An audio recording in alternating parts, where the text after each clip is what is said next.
Chords podcast, where every week we bring you a new album, and this week's album it's presented to us by Steve. But first, let me introduce my two co-hosts, Storm and Steve. Storm, would you like to say something? You're an idiot. This is getting weird. Oh, thank you for chiming in, Steve. It's not Matt, it's John. This is weird. I'm throwing off the whole group dynamics. I don't know why you're talking in that weird, I don't know what voice either. I don't know what it is either. It's very... Because it's not his voice, but there's something off about it. Yeah, it's like more of an announcement voice. It's that kind of like subtle Star Trek thing where you're you but you're not you, and everyone's kind of slowly realizing this over the course of an hour. But I didn't shave, and so we've got it's not 2 like... hours to figure it out, more or less. It's a two-parter. I didn't shave, so it's not like I'm in an alternate universe or anything. No, because you don't shave, you're the evil version of you. Well, then the good version of me hasn't been around for like years. I don't even know him. I don't even want to know him. And the evil version of me ain't that evil. Just some follow-up this week. By now you've heard the 5th installment of Autographs, which I did with Justin Doyle of Adage, another band from Pavement Music, which I've already interviewed quite a few members from. So I hope you enjoyed that. If you haven't heard it, go check it out. Also, I wanted to chat a bit about how I got to see MC Frontalot this past weekend, which was a lot of fun. Chat about it. I will. So I saw MC Frontalot and Dr. Awkward, but the person who opened for them was a guy named Cornmo, who's actually very funny. Wait, repeat that. Cornmo. Okay, I didn't hear it the first time. So stop laughing. Professional artist. He had a very late 80s, early 90s belty rock and roll voice, but he mostly played accordion and piano.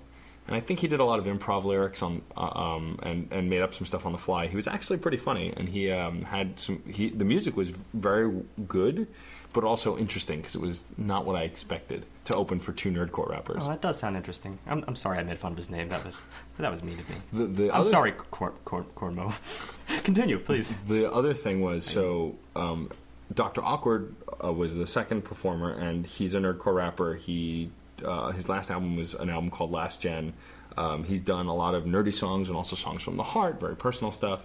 What was really fun is he performed a song called Cougars. But before he performed it, he said, full disclosure, I wrote this song when I was 20. It's awful. I'm retiring it after this tour. Is it exactly what it sounds like? Yes. Him picking up cougars in a bar. But the best part I thought it was about cats.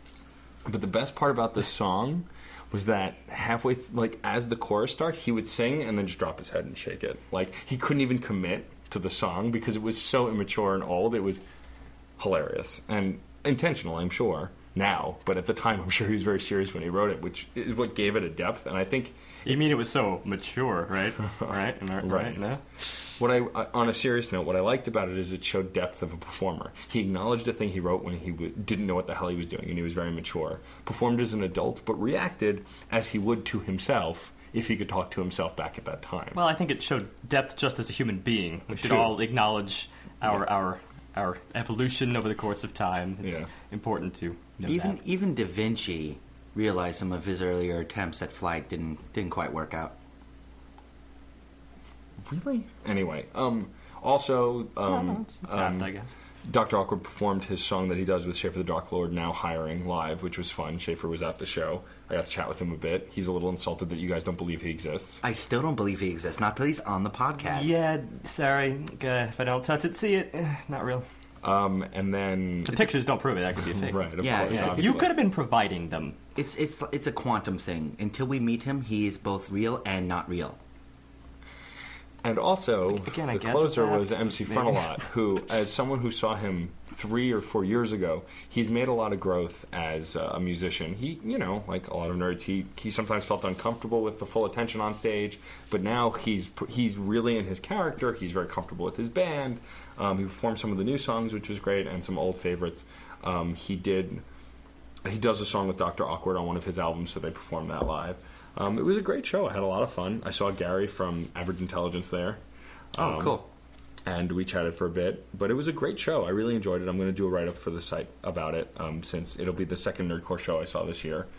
So I'm excited to write about another one. And I definitely... And as usual, you sound so excited. I'm trying to keep my voice at an even tone, because when I get excited, I get loud, and I'm trying not to be super loud and blow out the microphone. Oh, because that's proven so true in the past. His excitement, that is. Yes. Usually off-air when he's yelling at me. Yeah. Actually, almost exclusively off-air when he's yelling at me. Not just on-air. I've noticed it the last few weeks. That's most of the yelling. He's very much like, I'm very excited about this next thing, and I want you to share it. I'm keeping my radio tone. Oh, good. No, I appreciate that. Should I go back to my radio tone? No. Okay. But enough about that. Why don't we get into Steve's album this week, which he chose? All right, I'll go to my podcast tone, which is how we are. Okay, My Brightest Diamond, This Is My Hand. My Brightest Diamond is a band that I've eagerly looked to for new albums, because I think much of what they do is at the cutting edge of modern music, without the pretentiousness that usually goes with it. I think that when you look at their past discography, their ability to effortlessly fuse together a very controlled, cinematic, fluid compositional style with an infectious pop framework is absolutely unmatched. And much of that is owed to the band's frontwoman, Shara Worden. Now, I've mentioned her frequently in the podcast, usually as a sort of pedestal archetype for other examples to this effect. Not that artists in those cases were necessarily following in her footsteps, but I often find that when there's incidental parallels, then good things definitely come of it. Now, she's also done some other prominent work, a former backup vocalist for Sufjan Stevens, who's another archetype from which good things seem to come, and she's also been featured with the Decemberists, notably for their giant concept album, Hazards of Love, in which she contributed her booming vocals. But for My Brightest Diamond, she is the primary composer, vocalist, and multi-instrumentalist. There have been some regular members and prominent session musicians and ensemble collaborations, like the group Y Music, but this project is definitely her brainchild. I was lucky enough to see her in concert twice, once with the Decemberists and once as My Brightest Diamond, a couple of years back at the Brooklyn Academy of Music's Crossing Brooklyn Ferry event, where I discovered both her and Annie Clark of St. Vincent on the same day. So, as a big fan of her first album, Bring Me the Workhorse, and 2011's All Things Will Unwind, I am unquestionably biased. But, right there, Roger Rabbit. That's right. But it does mean that my standards in this case are somewhat ridiculous. So, just by the nature of the game that we play, I'm expecting pretty much at least the same of what she's previously done. But obviously I won't hold her to that as we go deeper into it. Well, because we also look to have an evolution to the artist as well. That's right. It's a portion of it, but it is primarily also them against the world in whatever album they do. I always like when we have artists like this on that we've talked about before. In fact, we spent a topic talking about it, the one-man band, if you will. The prominent artist who creates all of the music for a project and plays all or most of the instruments, like St. Vincent, like Nine Inch Nails, like Abandoned Pools. So I always like when we have an artist like this because it's just a dynamic and an interesting conception because it's all coming from one place, more or less, especially artistic. Well, in this case, there's one thing that's a little bit different. Of course, she is a multi-instrumentalist, so she plays many things, but of course, there's a lot going on in this album. There's a lot of things that, of course, she can't do, and I'm sure session musicians are contributing. So in this case, it's a more... Though. She did absolutely all the writing. That's what I'm mostly talking about in these cases, is they're all people who do all of the writing. True. The only difference is sometimes the performing aspect does... because a lot of times, you can be a composer, and then if you try to pass that over in your instrumentation, your own personal instrumentation, the performing quality can be, well, whatever your quality is at. In other words, did you work harder at the performing aspect, or did you work harder at the composing aspect? In this particular case, she excels in the vocal performance, but she's really a more prime composer, I think, compared to anything else we've ever done, in which case they have to kind of juggle all balls at once. Here, as a composer, she hands it off to other musicians, and it's more of a professional working relationship in that way, like what I mentioned with the case of Y Music, which is an ensemble. Right. Yes. Well, I mean, but those differences aside, it's still the same basic idea, at least. Same basic idea, and there's still lots of hand in the production work and all that stuff. Sure, of course, yes. All right. Well, I guess this is a good place to jump right into the first track, Pressure.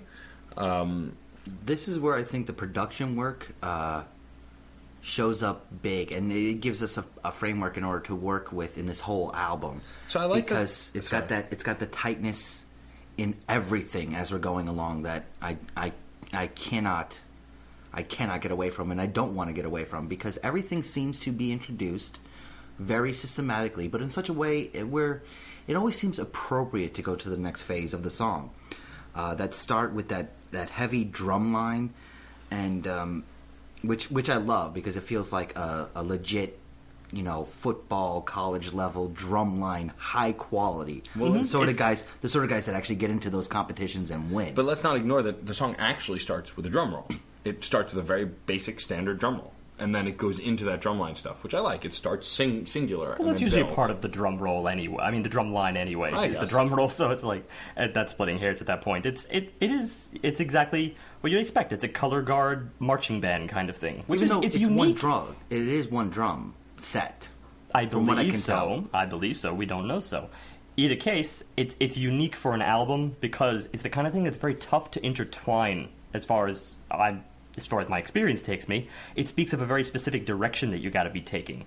It's impressive, and it is intertwined at first, since the instruments that follow here are also in the brassy field, and then on top of that you get the flutes. So it's all the components of a marching band sort of coming together in a very big way, but not so much a grand way quite yet. And that, I think, takes me back to the mixing that you mentioned, in that it feels like everything is very, very closely mic'd. Everything is clean. It feels like there's very little space in this album, and that's okay by me. It actually the reason for that becomes more apparent later on. I guess you could say this is considered. I would not quite consider it a fanfare. That's, I think, the distinction that I'm really trying to make here. It's strong. It's got that marching band feel, but it's not quite a fanfare because something in the music here, especially once the brass enters, it feels like something tonally is left just awry. I think that's actually very important, though, because the song also is speaking towards a different idea than a fanfare or anything, than a big introduction, because this is a very much I don't know how to get the idea across, because it's a very unique idea lyrically that she's presenting here. She's going after the diamonds. That's what this pressure is all about. What the diamonds represent is kind of fluid in the overall theme. It's sort of an out-of-reach ideal that she presents that I really enjoy as she's singing it. How she's describing her journey to this end game, to this culmination, to this reward. Well, I think for that you've got to go back to the title, because the title, not just the title of the track, but the title of the album. The album is called This Is My Hand. It's a sort of, I interpret that as a sort of heart-in-your-sleeve kind of record. It's not that we haven't had a few of those, but this one really seems heavy-handed in that regard, and I think that's fully intentional considering the title. Not only that, the album cover is a picture of her. Well, so right up front here, I think you're getting, obviously it's very personal in the sense that it's something she is striving for. And if I were to make a gamble this early on in the record, just because I believe this is showing various different sides of her, and it gets very deep later into this record, but as an opening track, I believe that this might be some sort of conveyance into how she basically conveys the world through music. The kinds of diamonds that she envisions here seems like taking something that you see that has value and then trying to put pressure on it or to convey it in some sense. I could be totally wrong at this point, and this may be disproven later in the record, but it's something that I considered, especially as a more lighthearted opening. Well, also the title, This Is My Hand, not only represents a personal, it being very personal, but it also represents a ownership. Like, as if she had done something wrong with her hands, she would be saying, "This is my hand. I did this. Yeah. This is me." And I think that's part of it, too. Or even, you can go through to the poker analogies where she's showing all of her cards. Yeah. No, that's exactly how I took it. Yeah, I mean, there's a couple different layers to it. Both in fact, physical and metaphorical. when we get to the title track, we're going to talk about that. But here I really want to point out one part of the chorus that really struck me. First, I'd like to go through the verse. Oh, okay. Only because this is the kind of track that I feel... Well, actually, this is the kind of artist I feel you really need to take the music through chronologically, because as such a fluid composer, everything is very delicately interwoven in a systematic way.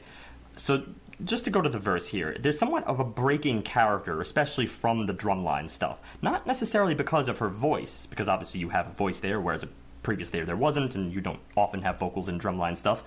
But I think this stands as sort of an independent muse, at least the voice, apart from the rest.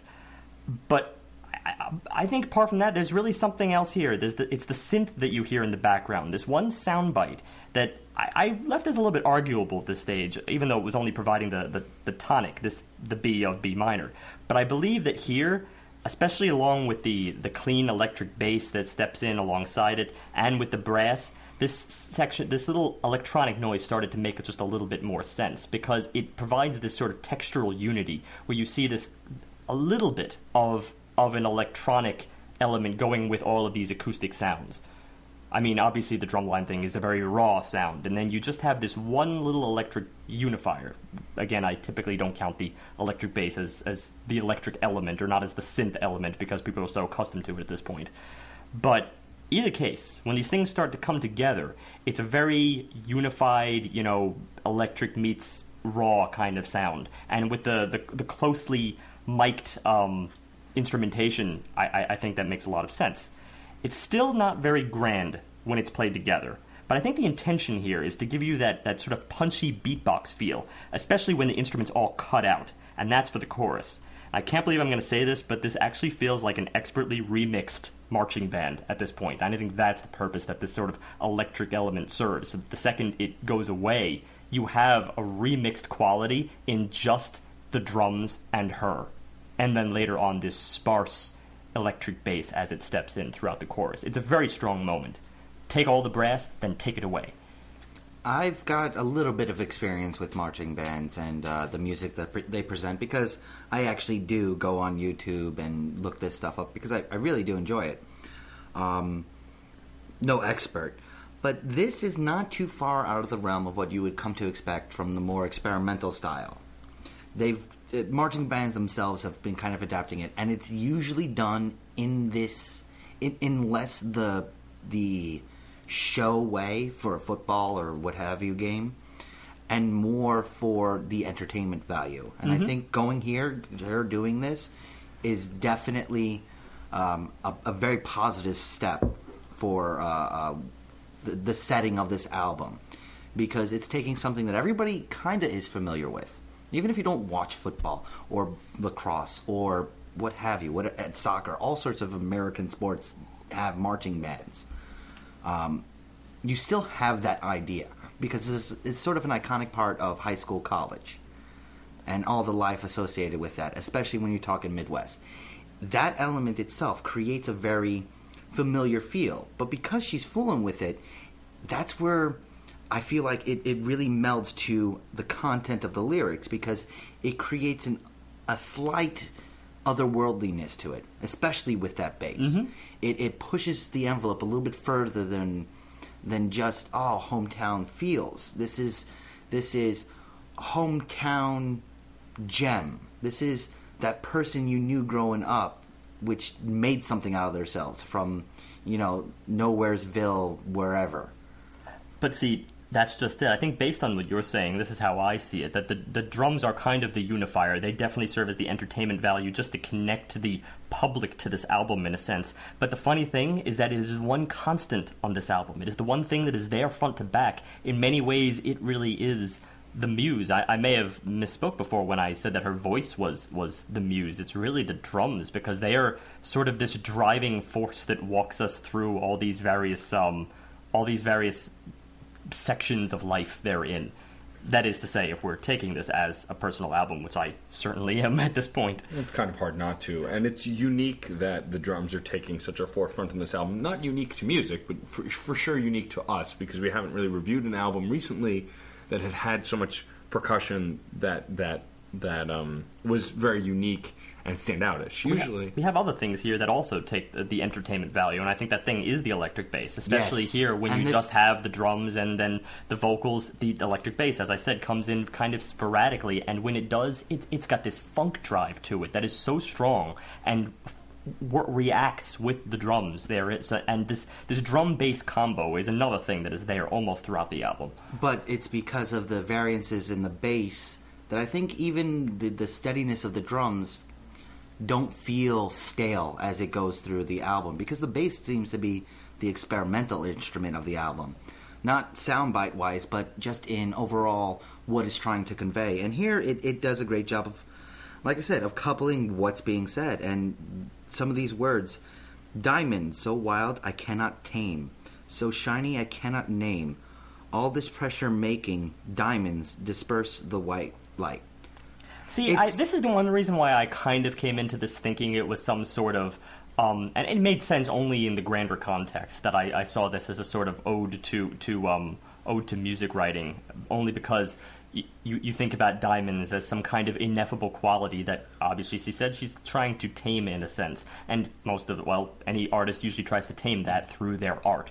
So because this is a very overly energetic, entertaining track by comparison to some of the other darker stuff we get later in this album, it's kind of a nice prologue, I thought. I think that you're not wrong, but I think it's broader than that. I think this, maybe on a personal level, the way she wrote it was to convey music writing, but I think it's more about obtaining your art, your soul, your passion. Anything and trying to tame it in just about anything. Yeah. Yeah, it's true. And there's not too many instances in here where it links to sound and audio. There's only a few moments.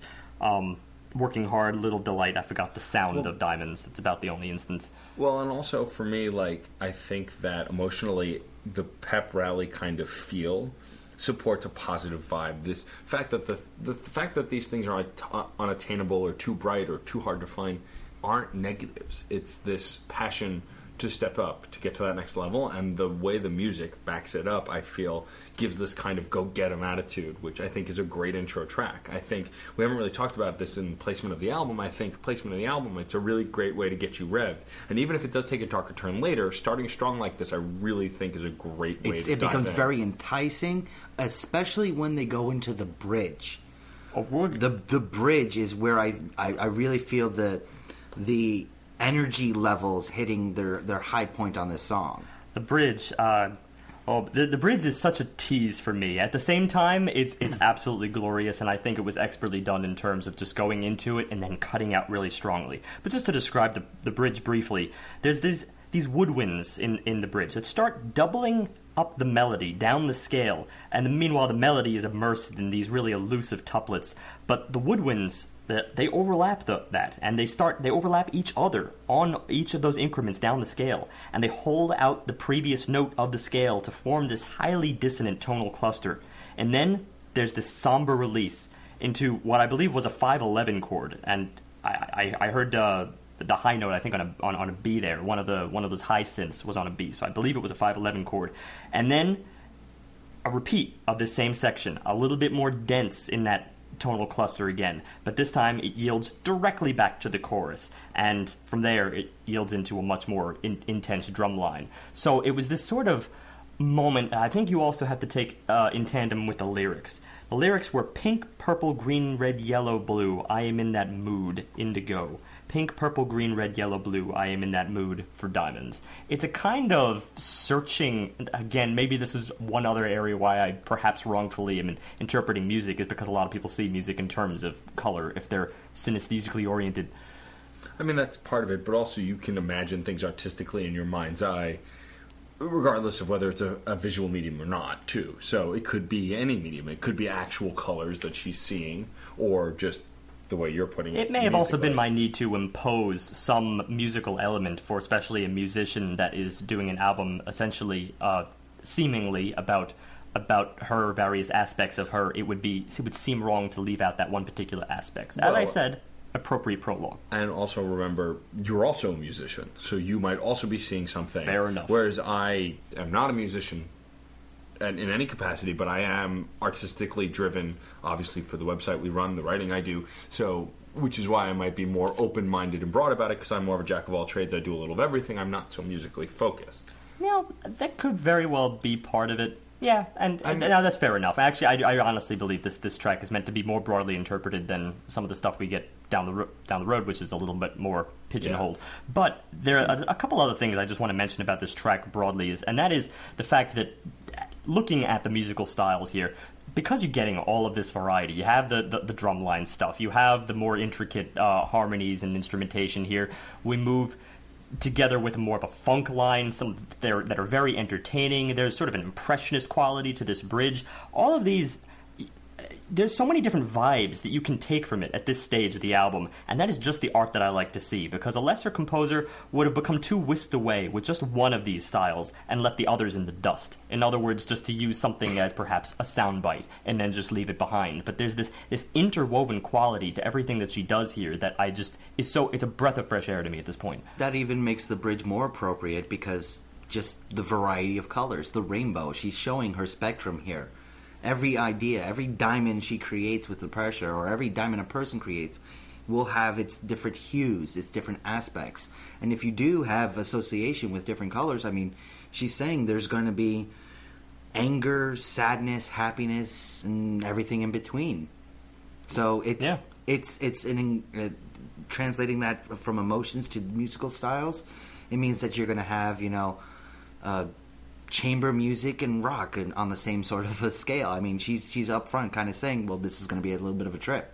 Yeah, and again, even just to sort of exhibit the compositional arc, or her compositional prowess, I think, with certain sections here. And actually, this could almost be construed as a great pop tactic or a compositional tactic. There's this relatively thin but punchy chorus that we described before that just has the vocals and the drums, a little bit of the bass, and then at the end of that chorus, since it was so thin, it actually yields to the grandest point in the song, as opposed to the chorus being the grandest point from which everything either breaks down from or pales in comparison.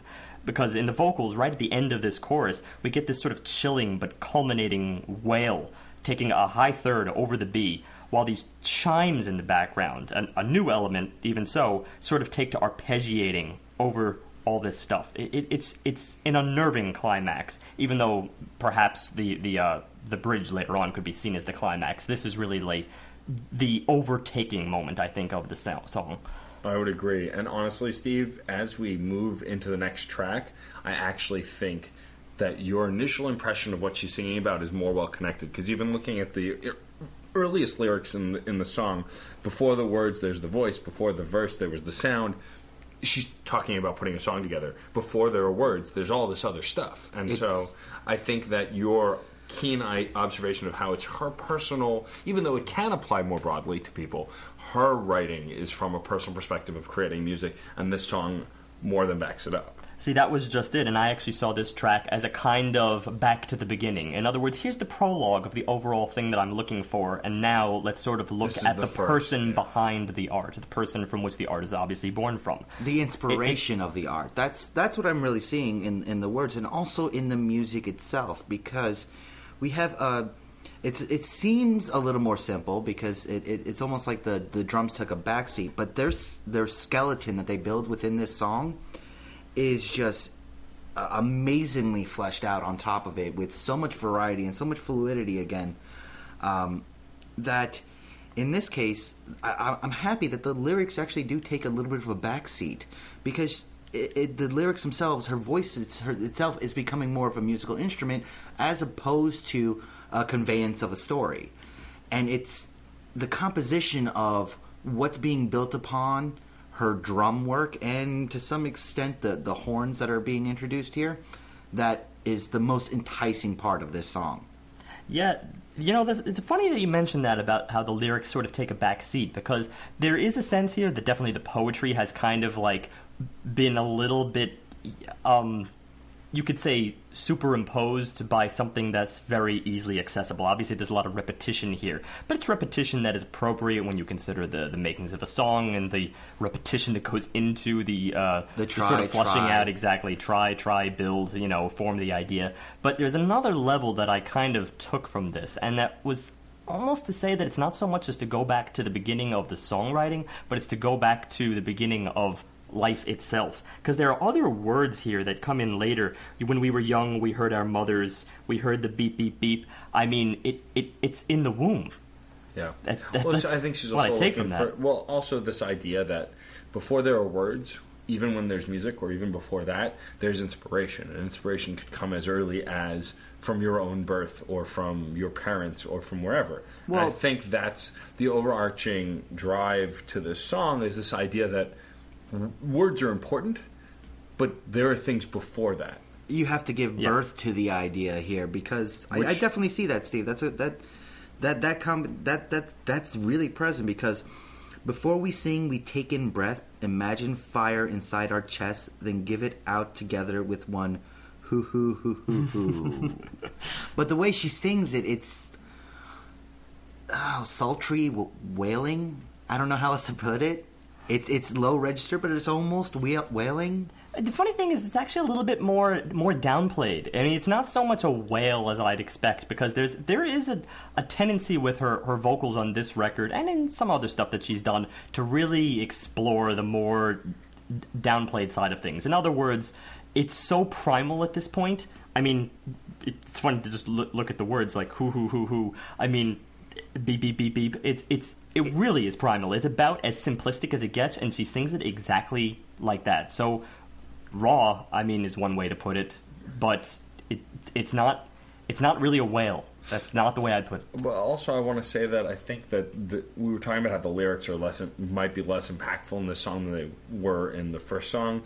I think that's also intentional, because again, because she's singing about this, like what comes before, she doesn't want the focus to be on what she's saying.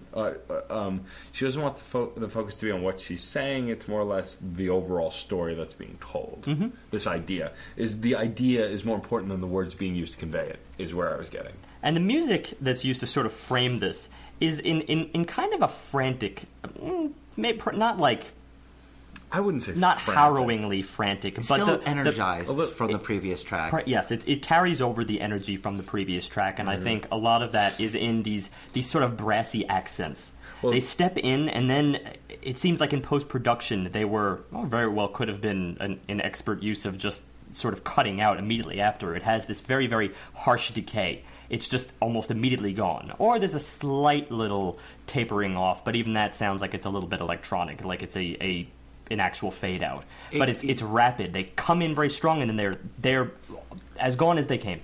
It's a burst of creation throughout this song, which is why I'll go back to it a little bit more. I mean, the drums are steady. And that's something I noticed from the intricacies of the first song. The drums are a lot steadier and less prone to wander. And it's just these insights, because it's not just with the horns, it's also with the bass to some extent, and the synth work on top of it. Just spurts of just imagination showing through your basic idea. It feels like it's being created in just the spurts of it. Yeah. But it's so fluid that it was obviously very closely composed. It creates an interesting duality between the two ideas, because it seems a little more ad hoc, but obviously isn't. Yeah. And the other thing is I'm almost, especially considering that sort of in the womb feeling, there was another thing. There was the echo in the background just at that moment, which actually did sound as if, or of course we only have to imagine because we obviously don't remember, the way a sound might come across as if you were hearing it on the other side of the womb.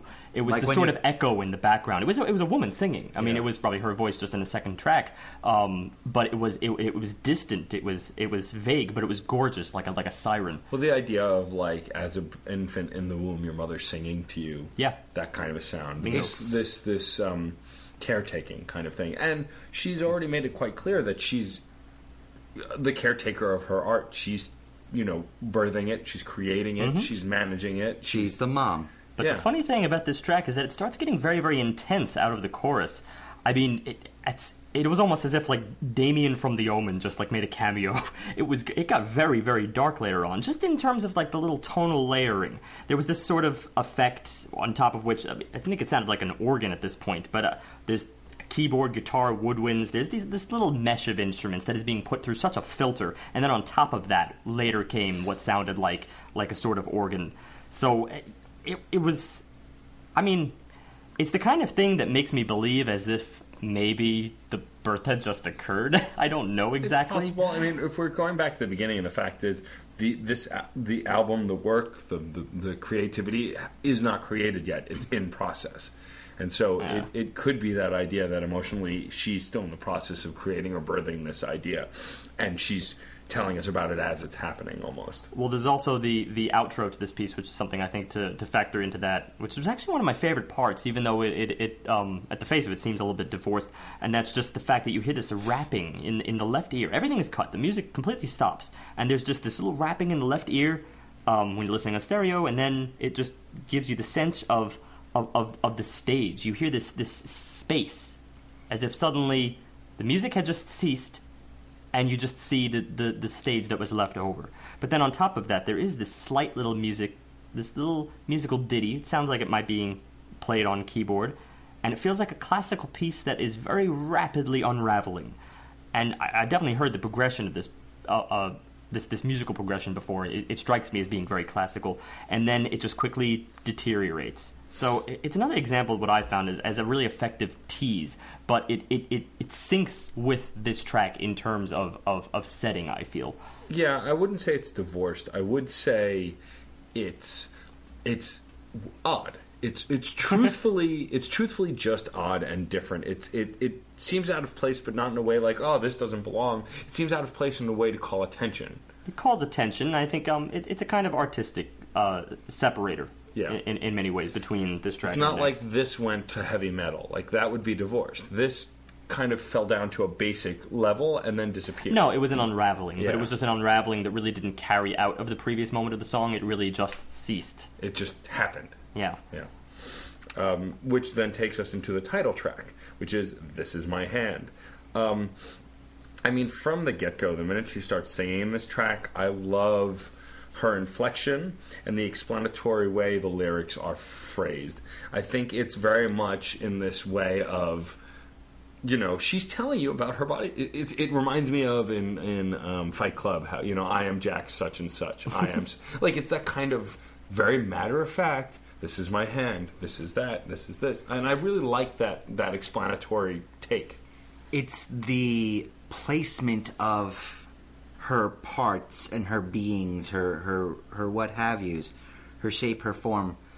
This is my frame, this is my mind, this is my voice, this is my heart. It's the actual progression of the words that are just phenomenal, because this is, from on face value, this is a ridiculously simple type of poetry, but forgetting the music associated with it, it's so impactful because she knows where to go to next. Gonna interrupt so you well. on the incredibly simplistic poetry. I mean, yes, in terms of the more fully formed line, sure, it's simplistic, very short lines.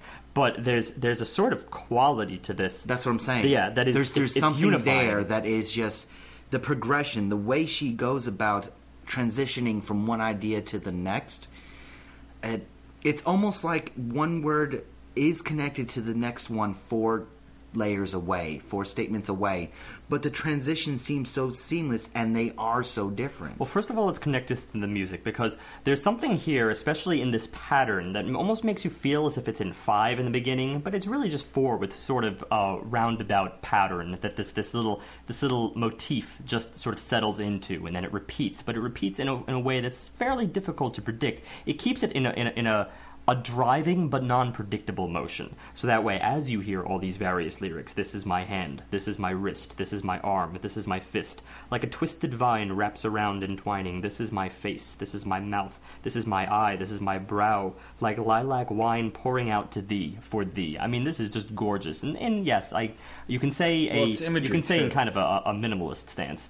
But yeah, but it's the imagery it's conveying. Yeah. is what really sells it, and it really very much puts you in her place immediately, like instantly, because of how incredibly descriptive it is. It's so easy to relate and connect to. And there's pointed moments within this. And like, for instance, when she gets to, this is my heart. It's not just heart. It's my heart. It's stifled. Yeah. Stifled, as if she just unloaded a very strong piece of her being right there. In other words, that's clearly one of, well, it is undoubtedly the most fragile part of your being that you can possibly divulge to someone else, which is why we have the expression, wear your heart on a sleeve. Yet it's still one of the most powerful muscles in your body as well. Bingo. So it's that dichotomy, but also I like the fact that what really gives an emotional conveyance is she's almost taking inventory of herself, which I like too. This idea of it's almost as if she were reading off a checklist, but not so benign as that. But this idea of this is my, like, line after line after line of this is my X, this is my Y, this is my Z. Mm-hmm. And I just like this kind of list form. It really gives this kind of impact of sort of like you take stock of yourself when you go through a trauma or you're working on a project. This checklist you create.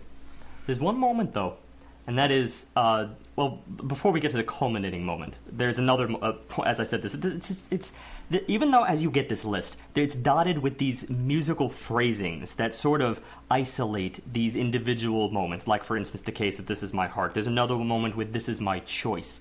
With This Is My Choice, you get this beautiful volume swell that accompanies it. It's this kind of, it's a way to sort of impart the weight that is accompanied with making any sort of choice that has to do with yourself. And it's that, I think it really culminates, this entire passage culminates in this is my gloom, my flame, my joy, my aim to love. It's I can't even describe how simple and yet gorgeous this message is. And musically, it's dotted again. It's all about the phrasing. It's dotted with these ninth chords, which are very, very overreaching and very longing in their own way. And the funny thing is that it's not really overt. It's not laying it all on the line so much as it is humbly so. It's not this grand impressionist piece. It's this humble, gradual build. And I'm very much enjoying that build, and it's that breakthrough that's so amazing. But I think I see what Storm was talking about just now, the list format. Those little breakthroughs are when the electronic work, the synth work over it, sort of falls apart to some extent. And in a lot of cases when the more natural sounding horns come in. I like the dichotomy that's existing between these two major aspects of the music, because the horns, while being natural, also are the ones that are a little bit scarier, a little bit more primal in nature, which befits their natural sound. But by having it almost in competition with the synthesizer, you're getting a logic versus an emotional feel in the song. As you're just trying to take stock of yourself, it's a beautiful conflict that the two are creating. Well, the way I see it, it's kind of a release of the humility. I mean, that's only one way to view, but especially as we get beyond that cliff there, when it's my joy, my aim to love, it's a gorgeous little release here, especially the slide that she includes right on the word love. Right up, it's so graceful, and you get this sort of rock back and forth between the C sharp minor and F sharp major, and it's enjoyable, and especially once it releases to those brass tones, it does seem like a release of the humility, because it's kind of a bash at this point. I didn't see it so much darker. I saw it as kind of a well, that weight is unburdened. That's why I wouldn't say darker. I would say primal. Sure. That's what it boils down for me. Well, it's kind of like, well, let's just dance now. Well, also because this song ultimately, I think, is this idea of growth, and you can't grow until you understand what you're moving through. And this checklist is to acknowledge what she knows, to figure out what she's learned, to move on and grow. And ultimately, that's the overarching theme, I think, of the entire song. Sure, but I mean, along with that, it's got some very impressive musical passages. For instance, I think the drums were at their peak here. It was this drum, again, the drum bash along with the horns was absolutely phenomenal.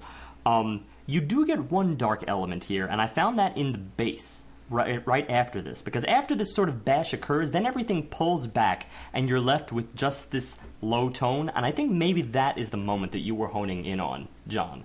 There was this low tone where everything thinned out. The brass is gone, and it's left just to this sort of synthesized bass sound along with this rocking back and forth singular beat. Yeah. It was a thin moment that did come across as a little bit noirish, considering the middle point of this track. That's a great word. Not quite dark, but definitely a little divergent. It's true, because we do get another spiel. It's not so much that we get the whole entire story just within the first verse. We get this other verse, which builds in with several more phrases. This is my shape, this is my form, this is my age, this is my frame, this is my mind, this is my voice. It's just more phrases that go in line with the earlier lines. It seems like a never-ending tale. A kind of, you're never going to know the full me. Right, well, also the idea that you always, throughout your whole life, your whole existence, you have to stop and take stock of what's going on around you and with you. Also, by repetition, it shows evolution. Instead of repeating the same exact variety of words, it starts from the same point and still ends with that gloom, but it's a completely different way. Going left and right instead of with thigh and sex. I mean, the progression is there, but it does convey a very different feel towards the same end zone. Yeah, I think that in the end, this whole track strikes me as sort of a very consistent journal entry kind of thing. A sort of journal entry where the words themselves just kind of leap out of the pages. The kind of can't be contained effect. This was probably one of the more personal ones on the record to me, even though there's still no shortage. Yeah, no shortage of personal tracks here. So, shall we move on to Lover Killer, track 4? So, from the minute the song starts, you get this kind of sense, just by the beat and the bass, of this kind of strutting sound.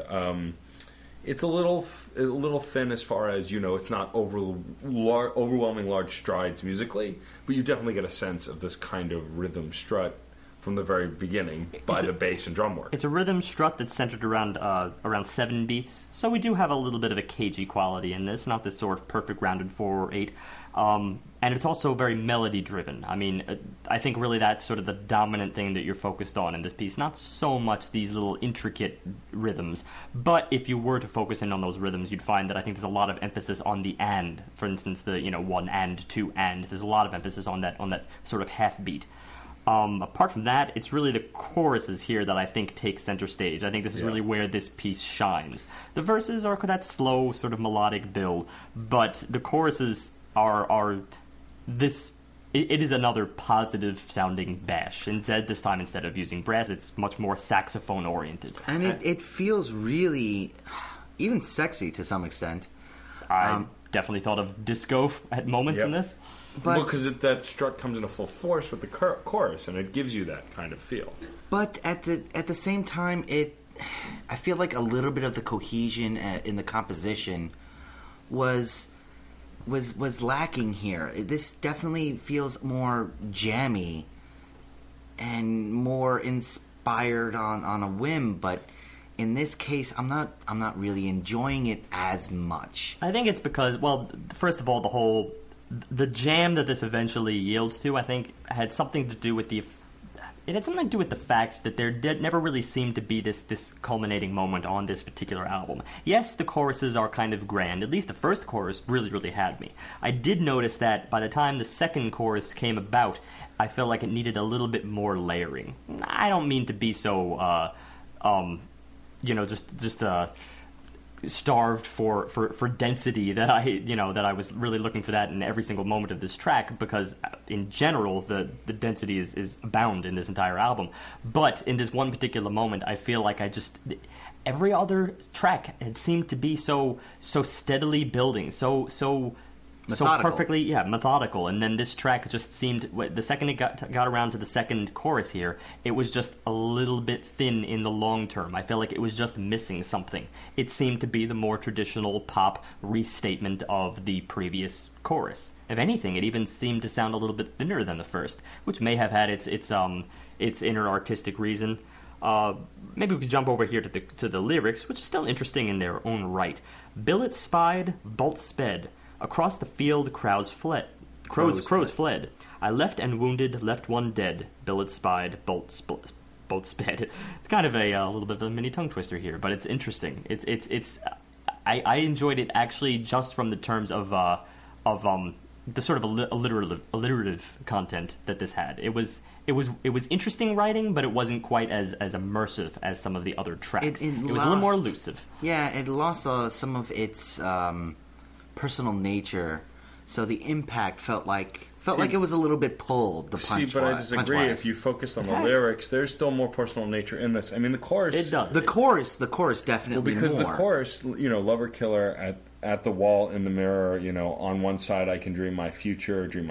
On the other, I can feel my nature. It's this that's the side that struggle. I was going to get to. That's the side that sort of it kind of breaks free from this sort of elusive verse, and it is an internal struggle.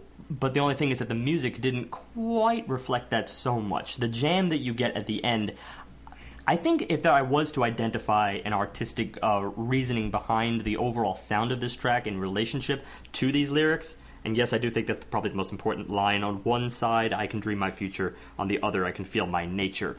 It's sort of to blow caution to the wind. I think that is really where this track lies, and especially when you take into account the next track, which is the antithesis thereof. Because any sort of self-awareness of one's own faults, usually what that eventually gives you initially, I think, is this sense of, well, what the hell? And then you get to the point of regret. Well, and between that, you have conflict. It's an internal conflict that yields from one to the other. Which often takes time to resolve. Correct. And I think that's why this track sort of doesn't really give you the full culminating effect that perhaps I was looking for musically. That's probably somewhat intentional. I mean, we can argue that it's semantics, but I think that's definitely part of the theme arc of the song, to convey it that way, especially emotionally. I'm a lover and a killer. I mean, yeah, it's the duality. There's going to be a duality involved here. I just feel like it was a little bit too clear-cut. Well, no, I can't say it's clear-cut, because that's what I noted in the beginning, especially when you look at the primary verse, billet spied, bolt sped, across the field, crows fled. It's a little elusive in this, but then it does kind of... It reveals its cards very quickly. That's what it is. With or without sax, it's just a little bit too much of a back and forth. I don't feel any conflict in that nature. It's either on or off. I think it's just... The lack of bleeding between the chorus and the verse might also be an issue here, because they seem very separate. Not to say they don't go together, but you know when you've entered the chorus. Yeah, no, it was defined. It was a defined edge. I agree with that. That I think is my real problem here. The duality is there, but there's no blending, which seems to be implied. I agree, and I think that. Considering the theme that we just laid down here, I think this gets a lot more interesting and a lot more artful in the next track. Track 5, I Am Not the Bad Guy. Oh. Pretty simple title, and it kind of reveals its cards right there, too. Reveals its hand, as it were, because this track, if you want to talk of an artful presentation of this simple thing, we've crossed the threshold into the abyss of self-denial that accompanies this realization of one's own faults. And it begins with this single riff, that sort of rumbles on E, G, F sharp, E, G, F sharp. I believe there might have been a fifth associated with that, but it rounds this over and over and over again. It's this constant thing that the track always goes back to. It's interesting, but it's also very, very dark because of this rumble, this grumble that is associated with it. It's also right up against that mic. There's we talked about close before, but here everything is going to be like rubbing your face almost as you're listening to the music. Yeah. And that itself creates a very oppressive kind of a feel to it, which came across beautifully in the verses. The verses, I mean, they're inside of you. And with what's going on lyrically, the duality is just so perfect for what was trying to be conveyed here. And yet, this is the kind of thing that is really hard for me to break down in just sort of simple pop structure. Not to say that it's necessarily lacking the whole verse-chorus nature, but it really seems to be the moment where this album kind of starts unraveling. And I think that's appropriate considering the theme that we just laid out there. It's this slow realization, and the music starts reflecting that. Everything starts getting a little bit harder to discern. You just don't know exactly where she's headed, what the tone is. It's always ominous, but at the same time, it still has these sort of familiar moments to it. For instance, I believe it was one moment in it was either the verse or the chorus. This album, it's sort of not free from the same sort of thing that you might find in a recent thing I pointed out back in I believe it was episode 108 when we did the album Spoon, and I kept noticing this same recurring pattern of sort of going from a major chord down to a relative minor, major down to a relative minor. It's common all across music, but definitely when you like find your one section there and you just keep doing that over and over again, it gets a little old, it gets a little predictable. In this particular case, it's not free from the same exact tactic, but it's that opening riff, this grumble that saves it for me, which goes to show that even just, a familiar motif, a familiar progression, it's not going to be off the board forever just because I happen to notice it was a little repetitive in one particular instance. It was repetitive in the case of that album by Spoon, but the funny thing is they did it in the same track that I noted in that episode that I had held them on a pedestal for, and that was Turn My Camera On. They did the same exact progression there, and that's what I heard here at its best. It felt like what Spoon should have been in that case. It was enjoyable, but still dark. Yeah, very dark, and the bass is what truly started scaring me, because it would hit such a low register that you could almost feel, as opposed to hear, the vibrations of it. And it's coupled with such amazing lines. The one line that I think sums up the whole song, I love you when I hurt you so.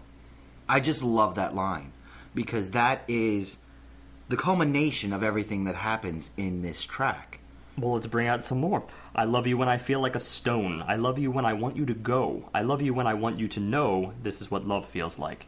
It's a kind of denial, and you feel this again. Let's go back to that darkness in the music here. This bass has this sort of glaze of bleary-eyed mischief. It's a kind of, what you're saying is a little bit BS. But it may very well be true. It doesn't mean that the outcome will be good. That's assuming that we take this from the eyes of the artist right here. If it's a kind of personal tale or of a personal experience, then the music is essentially conveying what you said. I love you when I hurt you so. It's true, even if it may not be true to you. The song starts with, I was so desperate for release, thoughts I do not dare to speak. And it just progresses from there. Well, what I think the structure kind of also pushes, and the way I took it is, think about you're broken up with by somebody, but you never get told why. They just dump you and move on. Mm-hmm. They never tell you why. They don't give you a reason. So you're left with no narrative as to why these events take place. But see, that's funny. So then, let me finish. So then your brain fills in gaps. You decide for yourself what that person was thinking because you need closure and you can't find it without that information. So you start to fill in that information. What it conveyed to me is it felt like Shara Worden was not singing as if she's a bad person, but she experienced heartbreak from a bad guy and wanted to understand why. So she's filling the blanks as if there's this forced narrative that she's speaking through his voice because he's no longer there. So she's decided to fill in the gaps the best she can.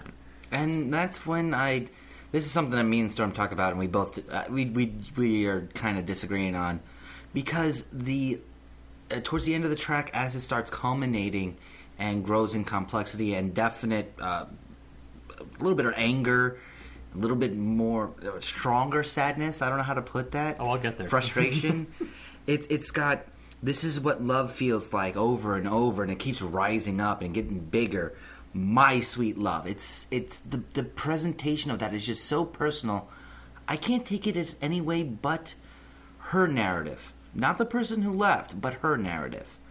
It just seems like it's her heart yelling out. Maybe she's the one that committed the wrong. Or maybe it's just there was an incompatibility between the two. That, coupled with how close everything gets done vocally, not just instrumentally, but vocally, it feels like her. It feels too much of the first person as opposed to a narrative for the individual who left. I'm with John on this one only because this seems like a very, very odd point on this album for her to suddenly withdraw from this sort of personal tale. I think, especially when you take it in reaction to the previous one, Lover Killer, which I believe is also the same tale, as I said before. This is just a continuation of the same thing, it's just that the mood had changed. The first, yes, there is strife there, but at the same time, it almost seems a little bit blissfully unaware. On one side, I can dream my future, on the other, I can feel my nature. But, you know what, maybe just go back to Dream My Future, because the jam seemed to definitely tell that tale. This one, it's more of a convincing yourself kind of thing. It's the same thing that she's guilty of, that she was guilty of there, that she's guilty of here. Again, let's just talk about a person, because it's not fair to put this entirely on the artist, even though, of course, that seemed to have been pretty apparent with the nature of this album. Even so, this character here I caught it in two separate verses. There was one where it was, I love you when I feel like a stone, I love you when I want you to go. There was another one when I love you when I want to go. I believe that was a little bit of a dichotomy between this. In other words, when I want you to go, when I don't want you around me, or when I want to go somewhere else, when I want to be around other people. It's this sort of, you know, you can have this dynamic between two people, and yet there can still be love there. But even, no matter how many times you tell the tale, it's not going to make it good for the other person. But it's interesting to hear, I believe, and this is why I'm sort of on John's side with this, it's interesting to hear a tale told from the perpetrator, essentially, as opposed to the victim. I think that there's a disillusionment in this song, and maybe that the perspective I'm seeing is not necessarily a forced narrative, but she refuses to see herself as the bad guy, so she's putting it on the other person. But as the song progresses, she becomes more frantic because she's realizing it is her. She is the bad guy. I like that. I like that a lot, because that sort of out-of-body perspective gets revisited, in my opinion, a couple of times in this album as well. That actually, that would make a lot of sense in some of the context that comes up later. Because it seems to me like she's in denial, and then she's accepting, and then the accepting is terrifying, so she's in denial again. Outside of theme here, of course, there are definite links between it and the overall tone. We already conveyed the sort of driving bass that provides this noirish feel to this track as well. Even though it was there only slightly in the previous, we really get it full force here. There's a chord progression that comes, I believe. Again, it's hard to even break this track down in terms of verse and chorus, yeah. But there's a moment here where we might even call it the bridge. It's where everything seems to pull out. I was hesitant. I almost called it a full-fledged B section, where we're in B minor, or actually no, I think we're really in E. But in this particular section, we jump up to B minor, and we round about this broad chord progression. It starts with B minor, it goes to G minor, then it goes to the E minor ninth, which just feel like it pulls down with this sort of inner longing to it. And then from there we go to this F diminished chord, which just fills you up with tension out of the said longing. And then we repeat the same pattern. It tells the same tale over again, purely in music. And then, this time, from the F diminished, it does not tell the same tale again. It slides down to a G minor ninth, which feels even more filled with longing than the previous one did. It's this very, very delicate build. And I would describe it only as one way, and that is just romantically tragic. Which is kind of reflected in these lyrics. In fact, it's 100% reflected in these lyrics. 100% reflected in the lyrics, because you will never be more lonely than you when you realize you're the problem. Because there's a wail at that exact moment. This wailing, I still claim, emphasis on the word claim, very strong in these words, in this melody, I mean. I still claim I am not the bad guy. Even takes pause to say, I'm not.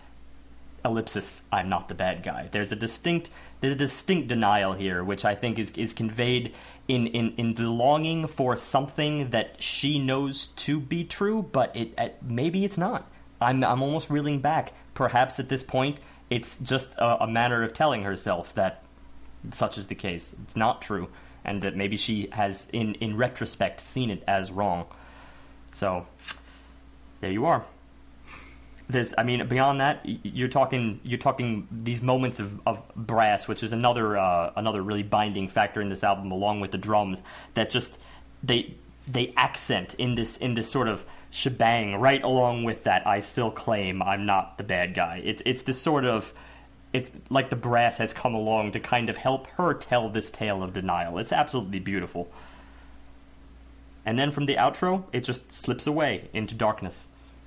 Which connects us directly to Looking at the Sun, which is track 6.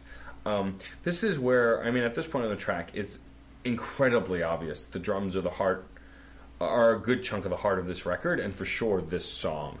This song... It sort of revisits the drumline idea. Yes, from track 1, but it does it in a way that really adds this kind of jumpy rhythm to the track that stays consistent. It stays throughout the track, but not consistent in the sameness, but just consistent as in reliability. It's throughout the track, and they do a lot with it, and it really does add a backbone and a heart to this track that allows the rest of the track to grow around it. The horns come back full force as well. Still being used, sort of melody, sort of accent. I feel like they're a little bit more intricate than they were in previous tracks as well. You know what it is? It's intricate because it feels like here it's playing around more with intervals than it is with chords. It's not so much this sort of full, one chord to the next, progression to progression.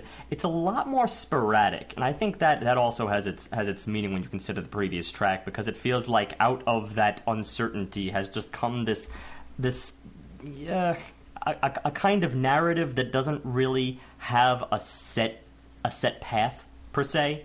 It's just these sort of tones and impressions that you get as one instrument kind of bounces off the next. It's not defined in any way. For instance, you do have the constant of the drums. That's about the only constant. Beyond that, you get chimes. You get these various little textures.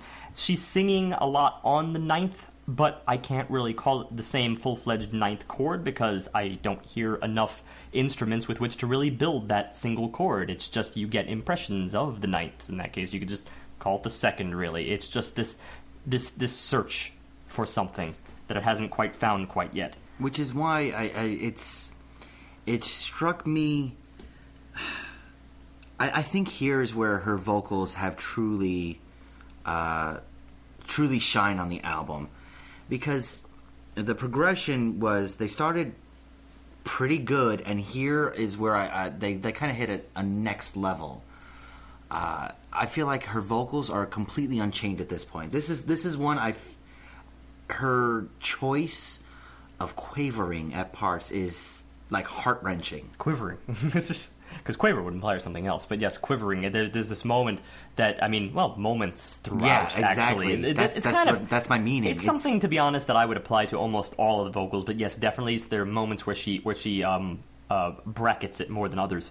What I also like about this song is that while the drum stays the through line, and it does evolve in different ways and help the rest of the layers of the song grow, there's a moment right after the chorus where it kind of drops down and becomes this almost hip-hop kind of rhythm. But it doesn't affect the speed or evolution of the song. It kind of rests into this moment, and then it becomes just another level for the layer. Well, see, that was the moment where I think this track actually took its opportunity to kind of expand the narrative a little bit. It spends the beginning just kind of in a little bit of a meandering way, but I still enjoyed the pantheon of texture that was going on here. And then beyond that, you get this subtly built narrative. Again, this is much more in line with a compositional tactic than with a pop tactic, because at this point I think the album has sort of dropped the illusion that it is something accessible or digestible. Granted, of course, it still is, but I think that's another tasteful fact, is that you wait until here, track 6, before you get into the cagier sides, and it coincides appropriately with the story. There was really only one moment I felt in this build here, even though I felt like this is somewhat the climactic part, perhaps, of the greater story. There was this one moment where I felt it was just a little bit cliche, where it goes from sort of the major 5 back to the minor 1. It's this kind of like I've just arrived and completed the how would you put it? I guess the task set in front of me. The kind of thing you might find like an accomplishment almost. An accomplishment.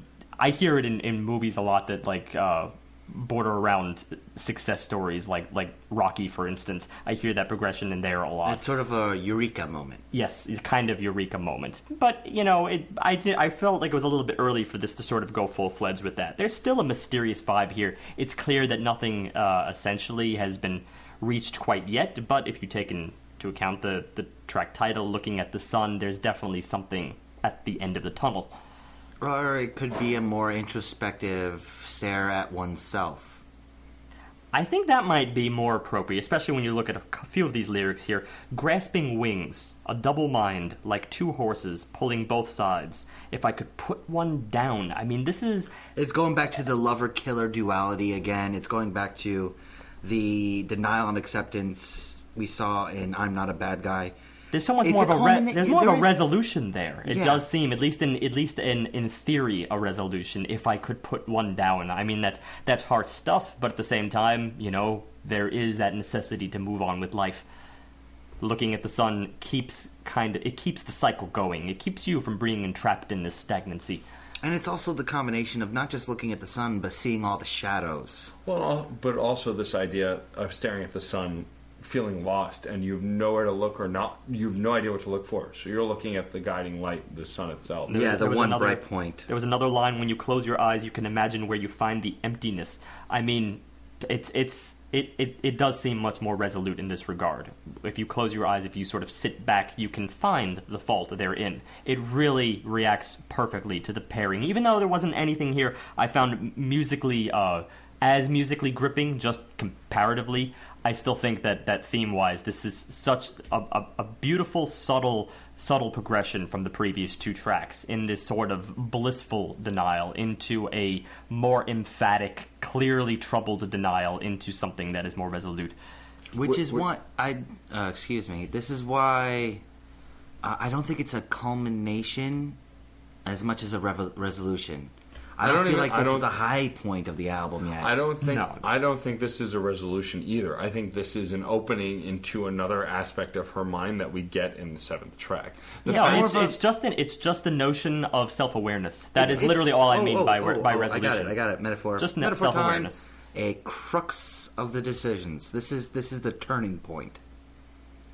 This is when she's decided upon the path she will take. Perhaps. I think self-awareness defines that up pretty well. Yeah. Well, being self-aware is one thing, but actually, I feel like she's making a conscious decision to choose between her 2 aspects here.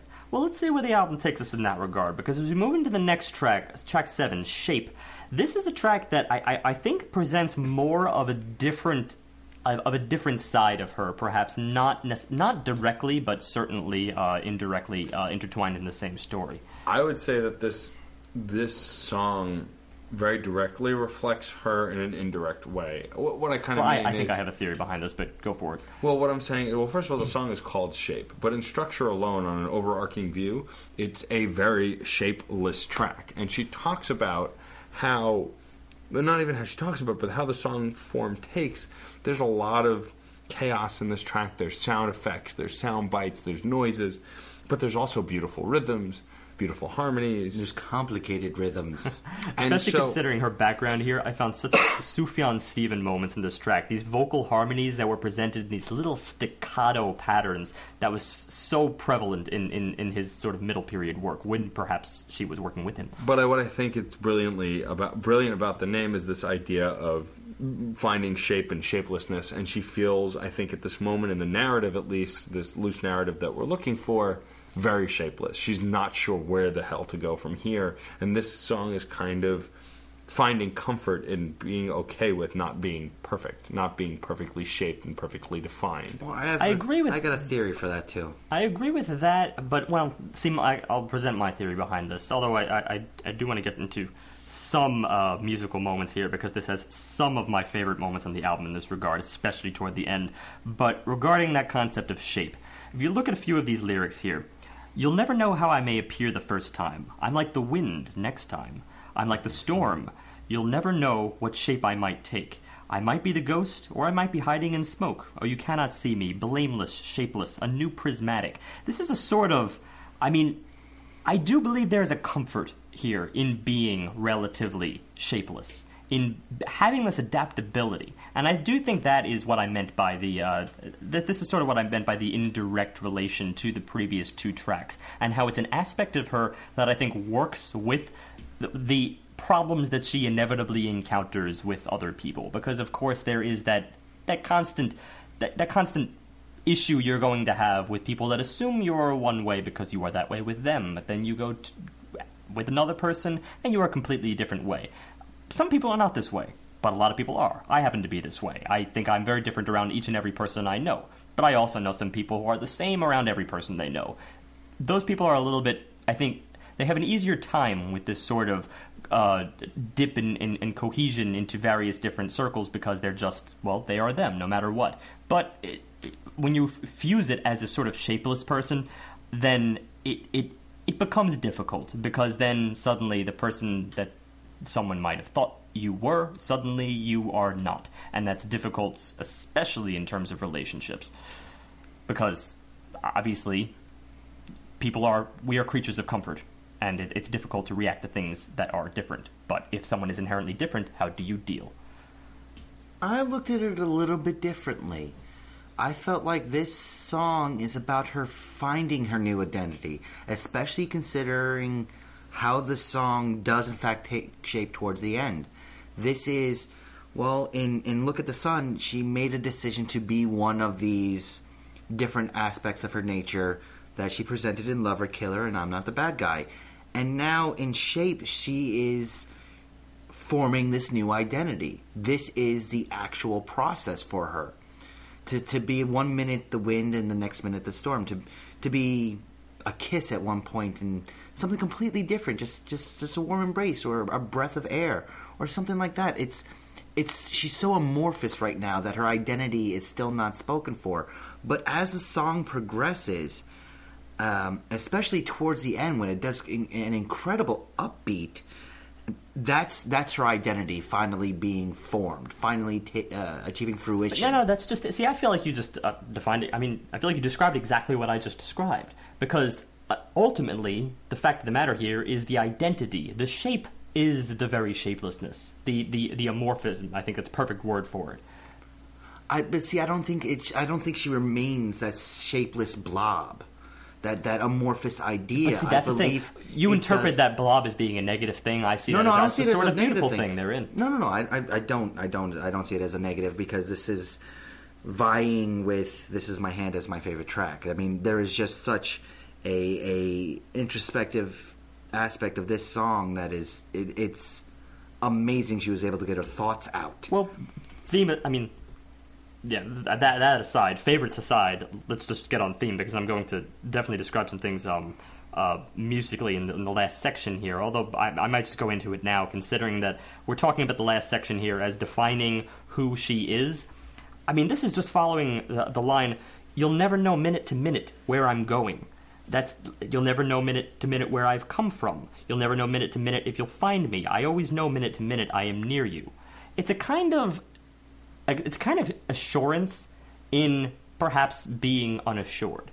So I still see a positive attribution to this, and it's interesting considering that I find the most identity in this album apparent in this final section here. It's absolutely a B section, or maybe it could be considered another jam, but it utilizes so many tools at its disposal. It essentially is an F. Dorian masterpiece, as far as I'm concerned. It's this textural masterpiece. There's this deep reverberation that sort of echoes some of the things that she's done earlier in the album, but it is even more rounded in this particular case. And then on top of that, you get all this varying thing, all these varying things going on. There's these little high synth, these little synth notes that just step in there delicately over in the right ear, and they step in fourths, playing together in fourths, going up and down the scale, the F Dorian scale. And then all of a sudden, you have this very very grounded, kind of non-musical shout by what sounds almost like kids. It doesn't even sound like her. Just a shout out, hey, everybody takes a shape. Everybody take a shape, as if it's some kind of calling. And then beyond that, take a different shape. It's a celebration of this shapelessness. That's the way I see it. I agree. I think that she's not trying to ultimately find a form. She's trying to find comfort in whatever she has. Being happy with her is her, not her is what society says her should be. Yeah, it's funny how such the most non-musical moment worked in the most musical way, or the most thematic way. That moment where the kids come in to say, where the kids come in to say, "Everybody take a shape," as if it's some kind of overlying societal chant, which obviously is bull. Well, right. Well, society. The idea that society defines the shape of what your body should be, what your views should be, and I think she's using the word shape to represent all of that as this idea of the shape of her. She should be what society believes her shape is, but the fact that she's lacking shape is what she feels she should be, and this acceptance of that, which leads very well into track 8, I think. I think this song ultimately is an acceptance song. I believe you're 100% right. Although I would narrow it to say that even though there's a million interpretations you can ascribe this to, it comes down to personality. I think the way this album is going at present, a sort of personality with respect to other people. Yeah. And that brings us into track 8. So Easy. So the thing I noticed about this song, and we're going to speak lyrically first, is that there's only 2 verses, and the 2 verses are very distinctly about something specific. There's vagueness in the verses, but they still seem to represent very specific moments. In a way. Okay, I'm rambling, so let me fine-tune it a bit. The song is so easy, and do you have the first verse written down, Steve? I'm not afraid. I'm not grasping your hand. I'm not afraid. I'm not. That it should be stated that's an independent phrase. Then, grasping your hand, we're running, and I forget how afraid I am. And then, oh, you said it was easy. Next verse, down to the fire's edge we go. There we touch and take it slow. I'm not afraid. I'm not afraid. I'm not afraid. I'm not. Grasping your hand, you're coming, and I forget how afraid I am. I think this is the overall idea of this song is this lead up to a romance that, for whatever reason, there's doubt, there's fear. And it could be any number of reasons, but it sounds mostly to me like some kind of loveless sex, whether it's the first time there's this passion or it's just this loveless passion, but it's leading up to that from the first verse to the second verse. This is where I think she was going for one thing and something else came out, because I don't believe it was supposed to be a loveless passion. I think it was supposed to be that first plunge in a relationship. But the music is... Here's one where I'm getting let down on the music. It's just, it doesn't feel like it's up to snuff compared to 7 monstrosities that we've gotten so far.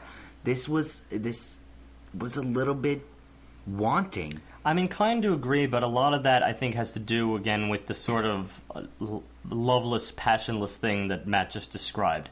It definitely is a weaker track, but that may very well be. They may have some pretty solid artistic grounding when you consider the direction of this album. There's bound to be moments where this character, as we can delicately put it, is just not invested.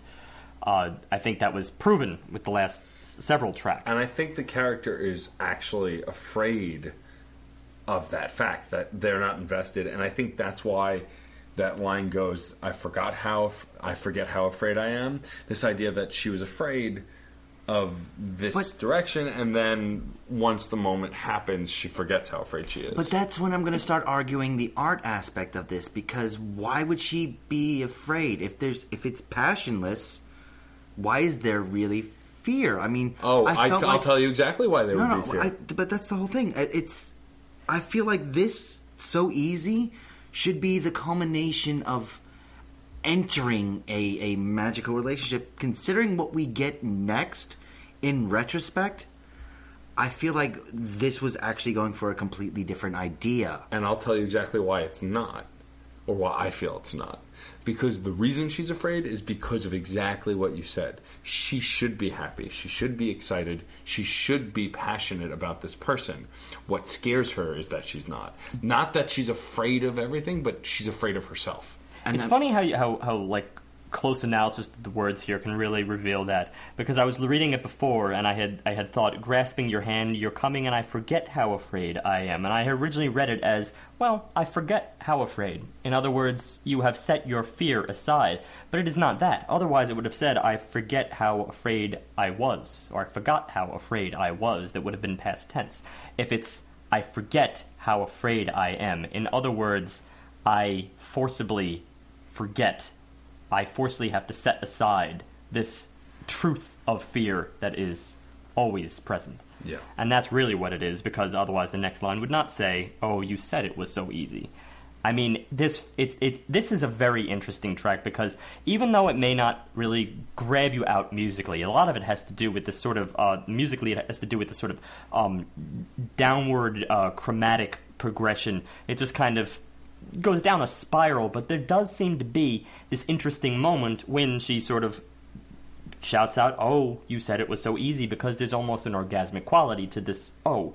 But the funny thing is, you can hear it both ways. I actually heard this once, and I heard it in more of a positive light. I heard it again, and I felt that there was definitely that same overlying something not quite right, something a little bit awry about this whole setting. You know what's interesting? I think it could be that this song is framed this way in an almost simplistic, forgettable form, is to give that impression. The impression you would have in that situation, since it's very first person, you connect to it how your brain would work. You know, and you're taking a perspective that would be more personal to you, even though it's about her.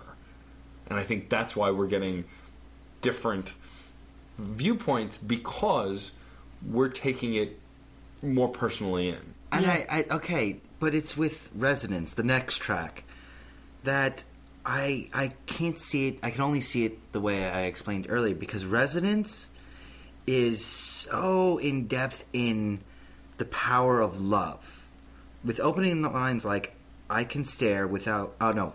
Can I stare without blinking at you, seeing me? And the emphasis of at you, seeing me, is just so powerful that it's like the passion is missing from So Easy. And that's where I feel I'm getting let down by So Easy, because Resonance really is it's such a great piece to delve into, because of the love she starts to explain with it, coupled with the texture she creates.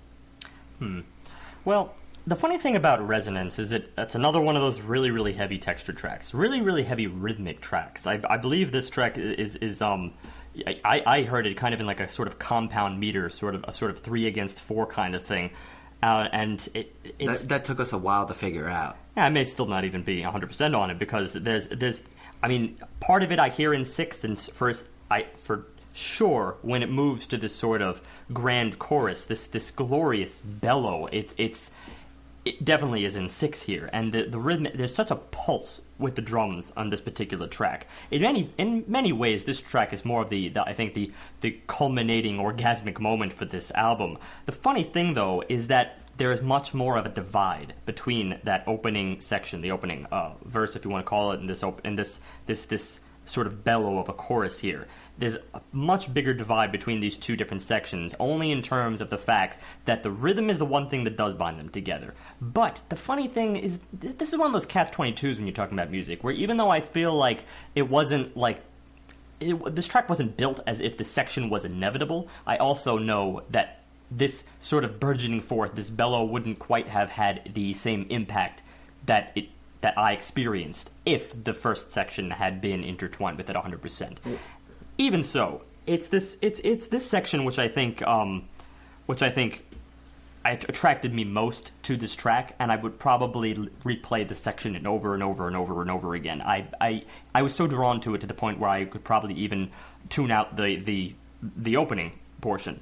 It's this rock back and forth between A flat minor 11th down to F minor 11th. Considering that the piece is overall in F minor, it's this sort of push upward and then a very dense, fluid, kind of a little bit tortured at the same time, pull right back downward to the home key. It's harrowing in many ways, which is why bellow was the only word that came to mind. There is one thing you did not yet talk about, and that was along with the 3/2 we don't know what's going on meter that's going on with the drums. And that's only going in the verses, the only opening section. The verse also had a unusual pacing to the bass. Yeah, there's this that bass added motif. a third level to that meter. That because the bass itself was like a 7-beat and a 10-beat. It's hard to define. I know. It's almost hard to count. That's why I'm sure this isn't some kind of compound thing, or for instance, it's one of those, a measure of one thing alternate with a measure of the other, and it's one of those things. It keeps it in such a cagey tone that it seemed almost odd for it to sort of break. But at the same time, I gotta withdraw. Just back to what I said before. If it wasn't for that, then this culminating moment in 6 wouldn't have been so grand. I'm very torn on this piece because it's one of those things that highlights a particular section, which is one of my little staples here. Sometimes it really is about the moments. Well, I think also overall the thing that really kind of gives it this flow too is the fact that every verse line is emphasized by the percussion too. It really kind of wraps up each line, pushing you forward into the next piece and giving it this march almost, not necessarily rhythmically, but this definitely push through the song to give that kind of move forward. Can I dance without holding back? I can't control you, I don't even want to. I can't control you, I don't even want to. I long to be known by you. There's just, it's dripping with passion at that point. Just, almost venomously. Yeah. And that's why I think So Easy, I gotta go back. That's why I think So Easy, the context is wrong. Because there should have been passion there. No, see, that's my issue. I think it's apples and oranges. I think that the fact that she was afraid is due to maybe inexperience or the lack of not knowing. We don't know why she's afraid. We just know she is. Yep. And it's very easy to be afraid of something before you fall in love with it. I mean, there are plenty of people who go into a relationship being terrified because of past wounds, but then realize that it's on them. She never said she's afraid of him. She's just afraid. And so I think what it is that fear gives way to an understanding and then a passion. So I think they work together much better than you're giving it credit for. It's also just the fact of life that we go through both of these experiences, I think, on a kind of pivot basis constantly. Where at one moment we're much more reserved because, fear of being hurt. Then the next moment we're a little bit too overbearing, and that causes us to be hurt in turn.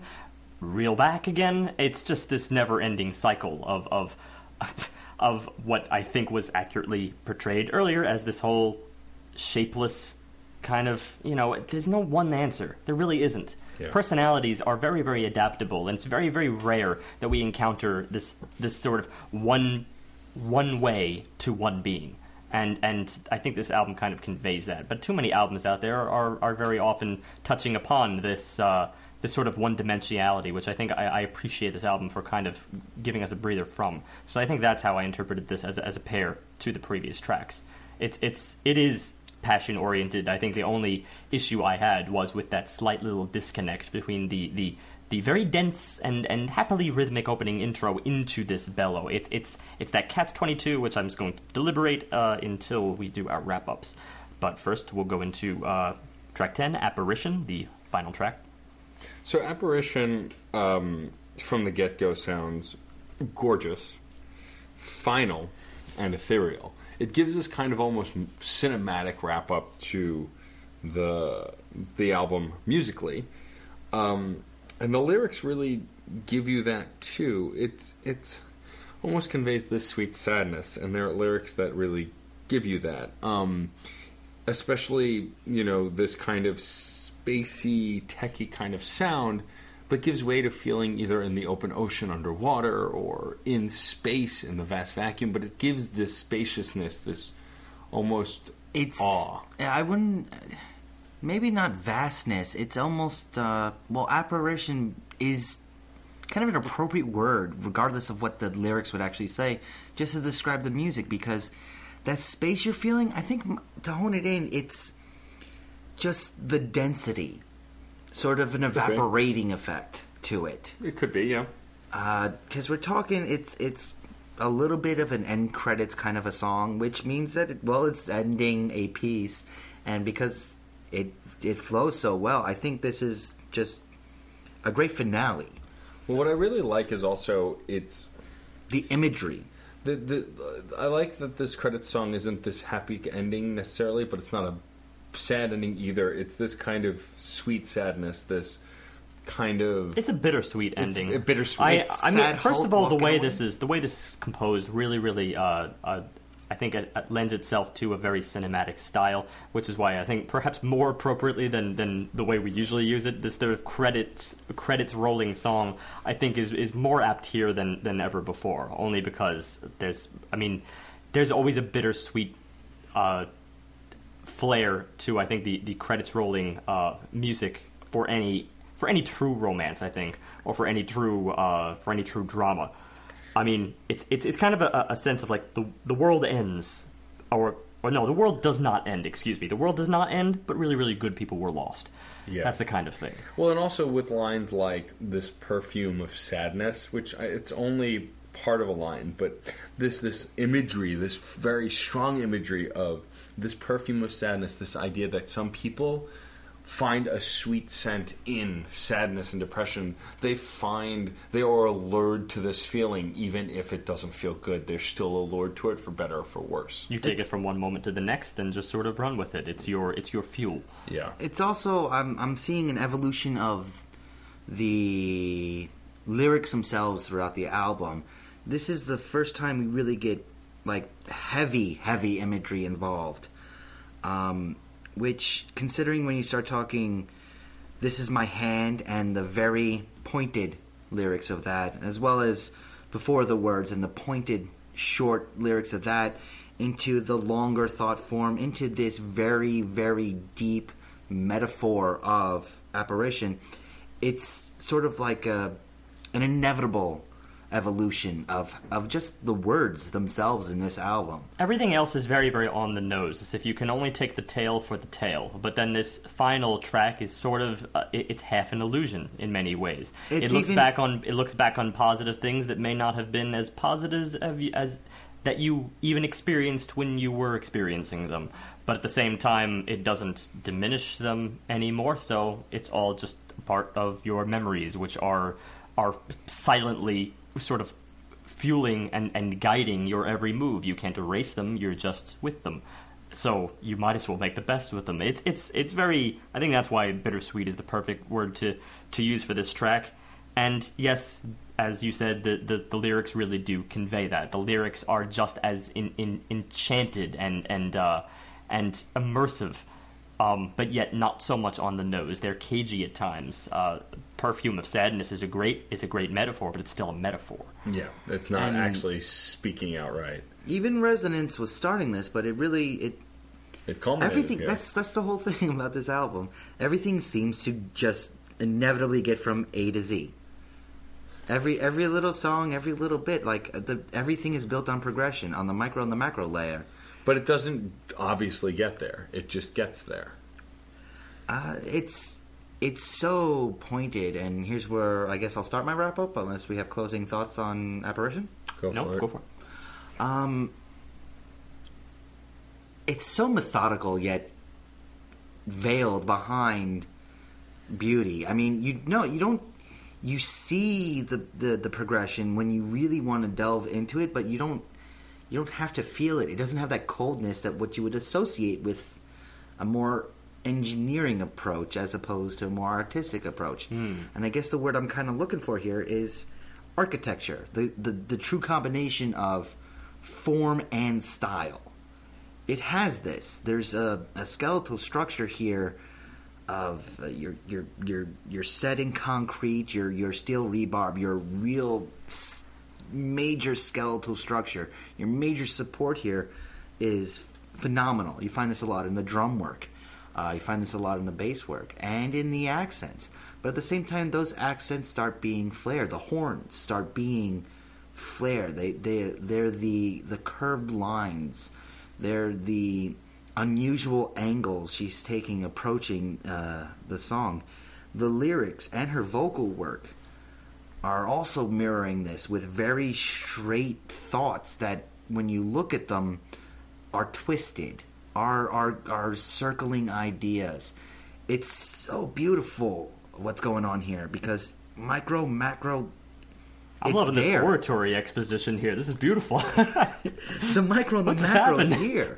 It's everything that you want to build while remaining its artistic side.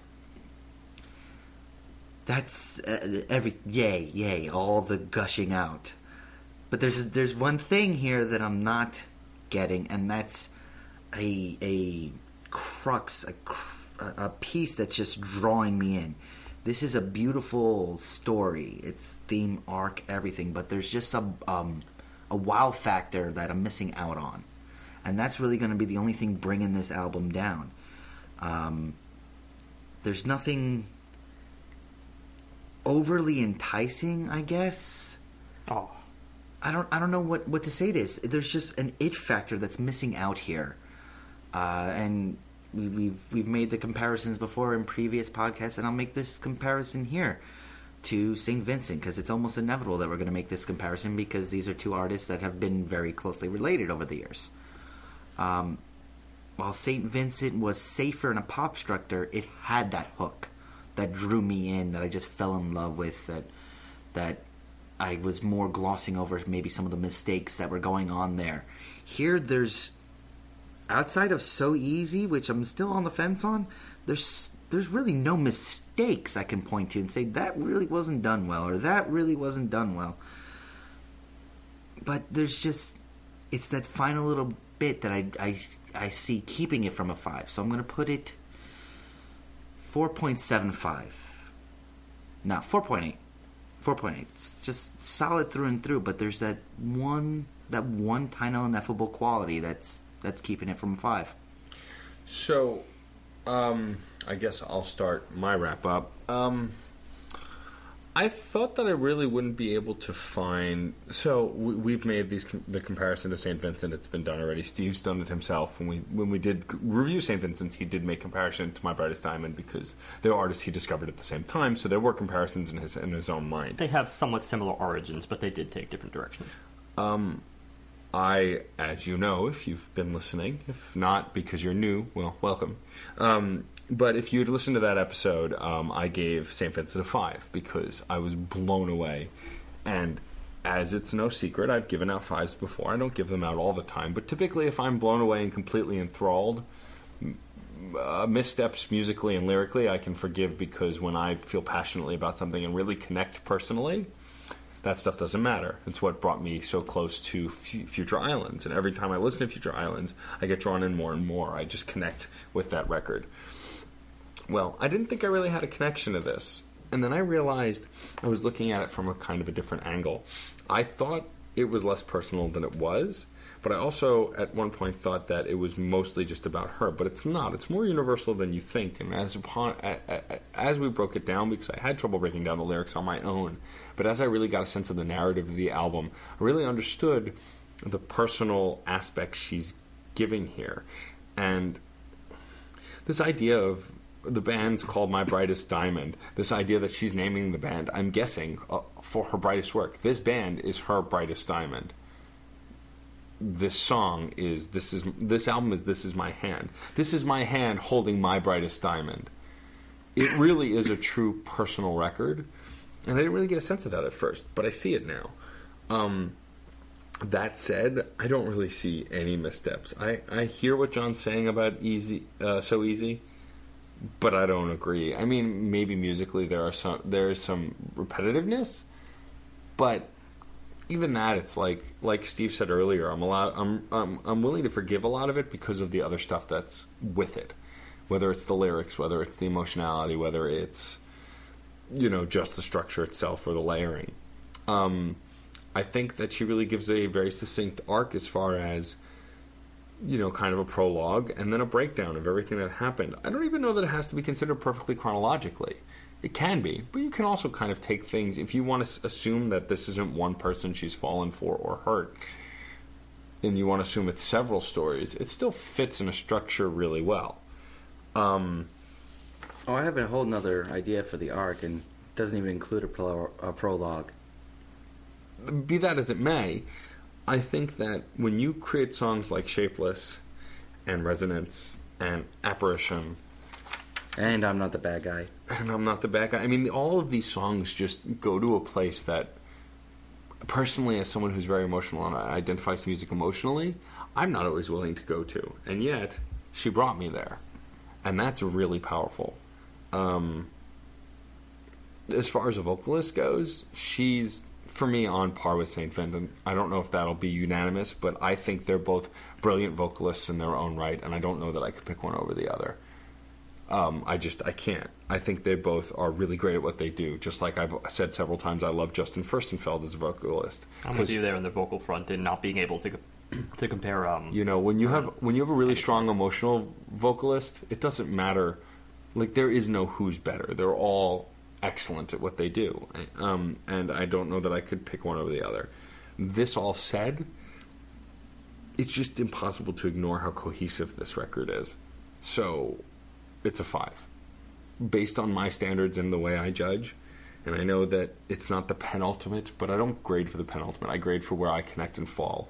And I fell into this record, especially on the second and third listen. I really did get lost in what she was telling, and I saw it through her eyes. As if I were reading a book in first person, I experienced what she experienced, adding my own personal twist to it because I am who I am. But I really felt like I was reading a first-person novel that I was behind her eyes of, or her ears, if you will. Interesting. Well, as the bearer of this album for today's episode, this is very, very tough. Obviously, I went into this saying that I had pretty high standards because, yes, sometimes I very often compare against earlier work, but really it just comes down to, my rating will always just come down to comparison on the grand scale and what I'm really getting from music these days. My 5s are a lot more related with the music. Sometimes more so, but often just they go hand in hand when it comes to the emotionality of it all.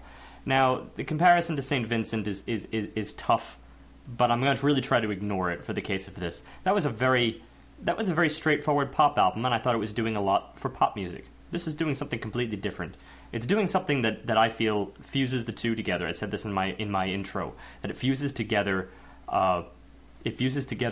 this sort of compositional style with perhaps a pop framework. You can still hear the recurrences of these various different sections, and they are stated usually stronger than last time. It kind of provides this one-on-one introduction, 101 introduction for anyone who might be unfamiliar with this style, and it introduces them to a lot as far as I'm concerned. I think this kind of still be relatable, but at the same time still don't sacrifice your art is one of the most important things you can do in music. Beyond that, there are a few words about the theme here.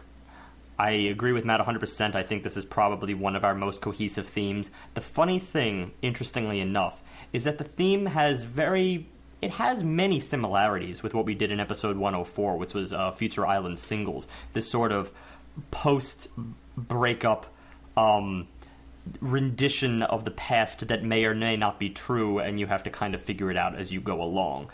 This kind of presents the same thing, but in a less cagier perspective. Instead, it is guttural. And that is one thing that I really feel like I perhaps overrated that album for, is because even though it chose an appropriate framework, it didn't really choose a guttural framework. It was the music in that particular album, even though I rated it a 4.8 wholly for theme, I think the music still was lacking in the end, and I would probably lower it in the aftermath. But you won't say that in the big board because we never do that in the big board. In either case, however, it will come up in our year yes, review. it will come Make in sure up you in write the that year, down. or maybe a new column in the big board. We'll find that. We'll figure it out. You'll get ready for updates. In any case, this particular instance is a case which kind of I really have to set aside my rose-colored glasses for that particular day, because this is a case where it blends that same theme, the same intriguing, very heart-wrenching theme, with this sort of glorious musical phrasing of it all. Combine that with vocals that tell the tale really personally, really accurately. It comes down to me, it comes down in these sort of isolated chord progressions. And those are the moments that grab me. And this album is it's sparing about it, because it doesn't want to sort of overdo it. It doesn't want to kind of cram it down your throat. Otherwise, you wouldn't have these aha moments. That is very, very tasteful, but if I felt like this album was lacking only one thing, it is some phrasing in the interim. I felt like there is certain tracks here. We encounter it a little bit in So Easy. We encounter it a little bit in the case of Lover Killer, that sort of like breakdown jam kind of effect. There are just certain moments in this album where it feels like it doesn't go as balls to the wall as it does in certain other moments. That seems like almost a ridiculous standard, but it can be done.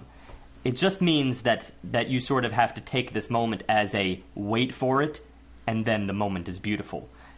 Doesn't mean you have to sacrifice other moments. I'm not saying that this album is ignoring moments, but I'm saying that it is sometimes teasing you a little bit in this sort of grand wait. That critique is only worth a single 0.1. This is a 4.9, which is my second highest, tied for the second highest to date. Okay. Well then, so clearly it met your very snobbish. Schnozzish? Well, you have a big nose, so that. Hi, that's we're what going I- to just say, yeah. use I was just looking smaller up Jimmy words. Durante the other day. Use Yeah. smaller words. He had an album once which was called The Big Schnoz. This Very- reflects your very snobby rating system. So did they make your snobby My Brightest Diamond passing mark? Oh, for sure. No, indeed. That's the only. I mean, High, just I remember. high rating. It's definitely a little more fluid than probably some of her other albums, only because her albums, while they portray the same sort of fantastical creative muse, and I still think, I'm going to say that up right front here, that's one thing I left out, this is cutting-edge stuff music, really cutting-edge stuff musically. I think it is to be copied, it is to be furthered, it is to be immersed in. Would you say that this is her most personal record? Undoubtedly. Okay. There's other things where you could interpret. For instance, my favorite track from the first album was Dragonfly. Mm-hmm. It was a gorgeous track, but it was more of a metaphorical thing. This is an on the nose thing, which I think brings a new element to it. Either case, Dragonfly is still really, really up there. And speaking of personal level, our discussion today is, well, how do you take personal songs? And I'm not saying, heart-wrenching, major events, life-changing, or anything like that. Just musicians who start talking in the first person. Because when a musician starts talking in the first person, same way an author or a stand-up comedian or just someone telling you a story, different people will have different interpretations of what I am really means when they're hearing somebody else say this. We actually ran into the three of us, well, them two, not really agreeing with how I was taking it. Because from my own point of view, when I am hearing a musician say I am, saying I am running away, I am going to the store or something like that, I don't ever really put myself in their shoes. I never really see from their point of view. I see them doing something. I see the story of what they're telling me. And it made me take some of the stuff today, as we were discussing earlier, like the track So Easy or the track I'm Not a Bad Guy. That's why we had a little bit of differences on how they were being interpreted. Well, you know, the funny thing, I mean, you are reflecting a little bit of a thought that I had throughout this entire record. For instance, you know, there's moments here where I felt a little bit awkward every single time I say she experiences, because it kind of identifies, well, I feel like when I say that, I'm saying Shara Worden. That's tough. That's really tough, because I hate to sort of break the fourth wall in that regard. I like to see albums as individual pieces that you could take as separate as you would a fictional tale. Yes, you have autobiographies that go with it, and yes, you have biographies, in which case you are meant to take it a little bit personally. And albums are kind of the same way when it comes down to it, but they never really get the label. You very often hear, oh yeah, this is an autobiographical album. That's just kind of an odd thing to say, because it's obviously going to be steeped in lots of metaphor. Few artists are so on the nose, except maybe punk artists. They tend to be pretty on the nose. Be the case, it's a tough thing to get over, and maybe that factors into one other thing I had thought in this sort of wrap up. And it seems that autobiographical albums are kind of the flavor of the decade. I can't go so broadly to say flavor of the year, because obviously, or so narrowly to say flavor of the year, because they've been done for a while, but they do seem to be kind of a recent thing. We've gotten a lot of them recently. We got one, a huge one in terms of Beyonce's self-titled album, St. Vincent, actually. Well, I believe St. her. Vincent, yes. That's another comparison for that. It's funny that she chose a totally different avenue for that particular album, but either case, it still was very personal. The Heist, the yes, Heist was that's another big one. Another kind of personal tale. It does seem to be kind of a new thing, and then maybe it was a little bit factoring in my little point one, just in terms of theme, is because it's sort of this flavor of the year. It does, flavor of the modern trend, as it seems. There is a little bit of a cop-out there, because it lays your heart so much on your sleeve that you kind of can't help but be a little bit enamored with the tale, to be a little bit empathetic with the tale. So, you know, it's something to consider as you're talking about fiction, as fiction as opposed to autobiographies, and the same goes for albums. I take perspective on most music is this. If I relate, I make it personal, period. It doesn't matter the perspective, but when it's in first person, even more so. I'll first take it out of music for a little bit to give you an idea. When I watch a show that's hyper depressing, very sad, very dramatic, I can't binge watch it. Because if I do, I become depressed. And the reason is, if I identify with the character, or even if I don't, but I empathize with the character, I feel what they're feeling. Once I start feeling what they're feeling and watch episode after episode, it becomes a snowball. I had to give up watching a show, Being Human, the American version, not the British one, because it was such an overwhelmingly depressing show and so many bad things kept happening episode after episode. I had to drop it because it was making me miserably depressed. It's a good thing you didn't watch the British version. Right, but this is why I haven't watched Breaking Bad or Mad Men, and I'm getting off on a tangent, but like I experienced very recently today. So I started watching a TV show called BoJack Horseman. It's a cartoon. It's mostly funny. It's very much in the vein of The Simpsons and Family Guy. It's an adult cartoon that's very funny. I saw previews. That's a brand new show, isn't it? It's very good. I've been watching on my lunch break at work, but it's a dark comedy. So there are some really poignant, depressing, and personal moments. And then I walk away from my computer on my lunch break, and I'm like, God, I feel like crap. What? Oh, I'm not actually, like, I start getting introspective. Oh, is the work I'm doing on the podcast, what's the point? Who's listening? And I realize, I'm only getting introspective and hard on myself because I just watched something. Musically, I do the same thing.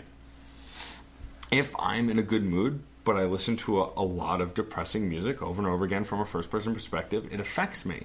And I tend to draw more inward, become more introspective, possibly more depressed. And it's because it's that I. When I'm singing along to the lyrics, I'm saying I. I'm identifying as myself. I would posit that that's not entirely a bad thing, although it does depend on who you are. Especially if that especially if that puts anyone in a position of sort of stagnancy or just paralyzation, then that's not a good thing, and you probably need to, change the channel or do something else, something that will uplift you. But for many people, it's also the kind of thing that's sort of the same reason why people seek therapy, for instance, is because it is a lot to unburden.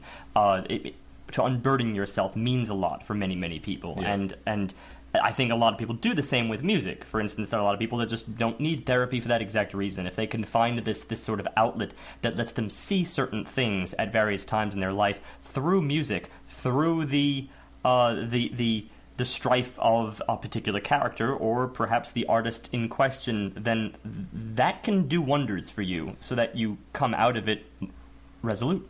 And I think that's the difference, is I may identify with these first-person stories more because I'm an emotional person. I like to connect. I always like to connect, even with my friends, with my family, with my loved ones. Like, that's what I'm looking for in life a lot of the time. I'm an emotional person, so I think that's why I take a different perspective. I feel the same way regarding those instances. I mean, I obviously connect with things that are emotional. The only reason I even sort of was a little bit wary, it was just from a marketing perspective, that, it can get cheap after a while if sort of every album you release is constantly this giant autobiographical tale. I believe it's the kind of thing that every artist is entitled to do once in their lives. Maybe I don't maybe twice. I wouldn't say once, but not often. And especially it's long careers. I mean, the people you're talking about have either been musicians for a long time, even though they've put out a handful of albums, or have put out a ton of albums. Like, look at Macklemore and Ryan Lewis. He's not had many albums, but he's been a musician for a very long time. Yeah, and it's true. I want to amend that. I don't want to put these sort of overlying statements that say, well, every artist is only allowed one big album. Obviously, you can do as many as you want, and it doesn't really matter. It's more of just a marketing kind of, this little thing should be in the back of your head. Yeah. There is a damaging factor to being a little bit too personal when it comes to your work, to having your heart in your sleeve so much. That is why we have the advent of fiction, is because fiction allows you to kind of place a certain something within the framework of a character that can still make your audience feel, but it doesn't sort of identify, the artist as, this is me. Right. It's a painful thing sometimes.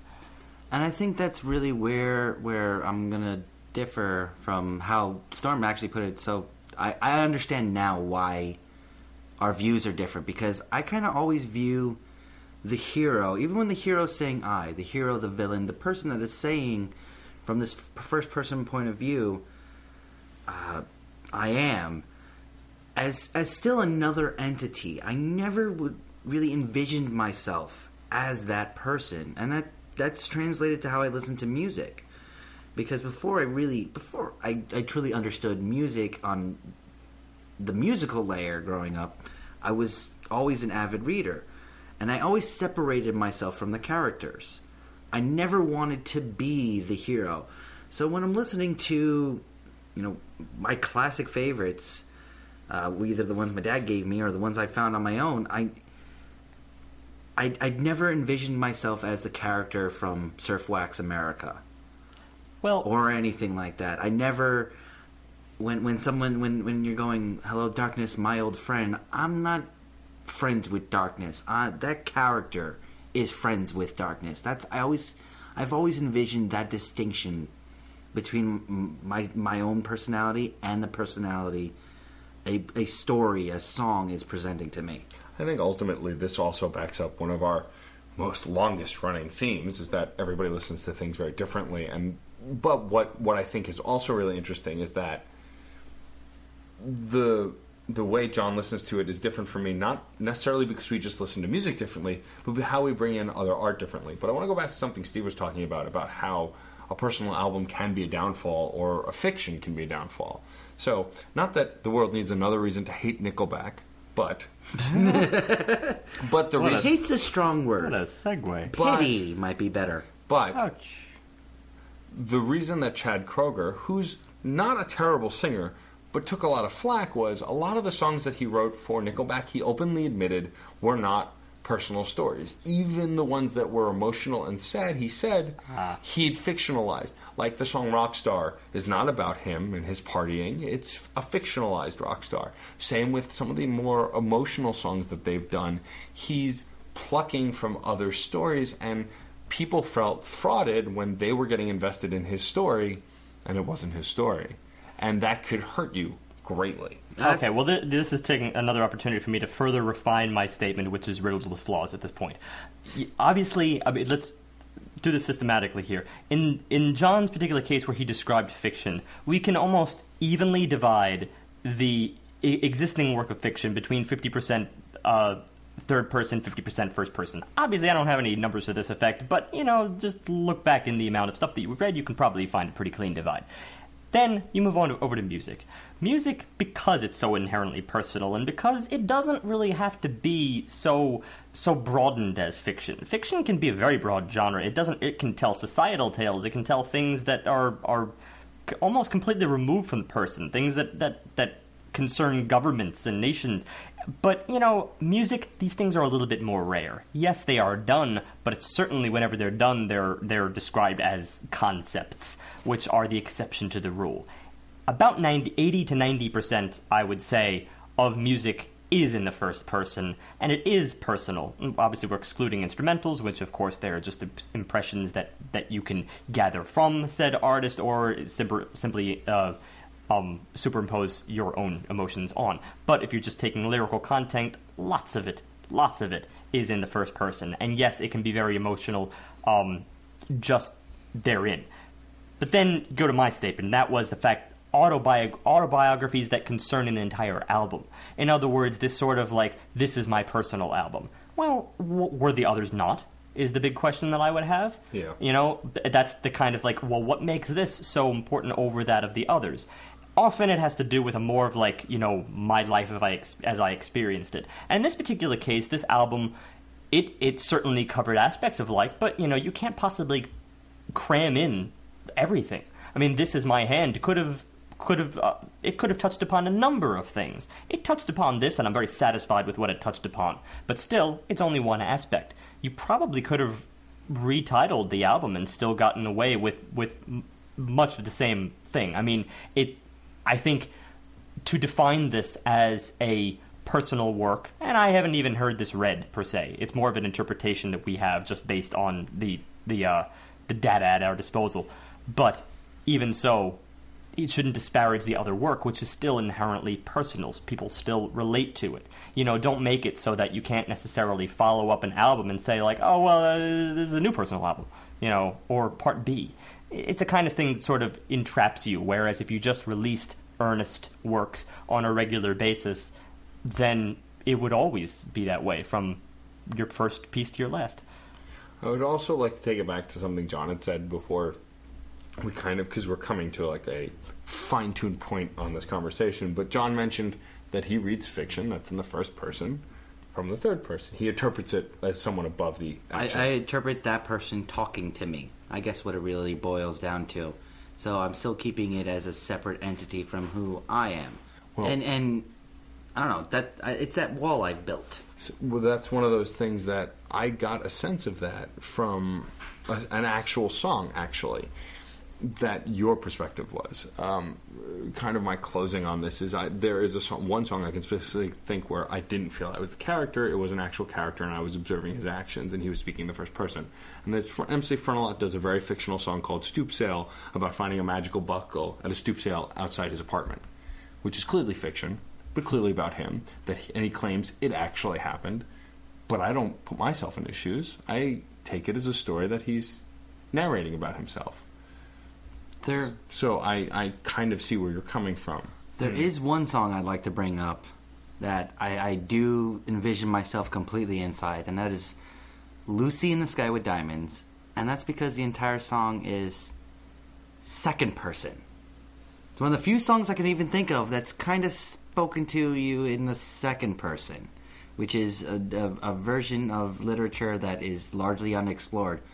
Version of music that is a little bit more explored, but still very rare, because it's picture yourself, not I picture myself. It's think that might be my exception to the rule.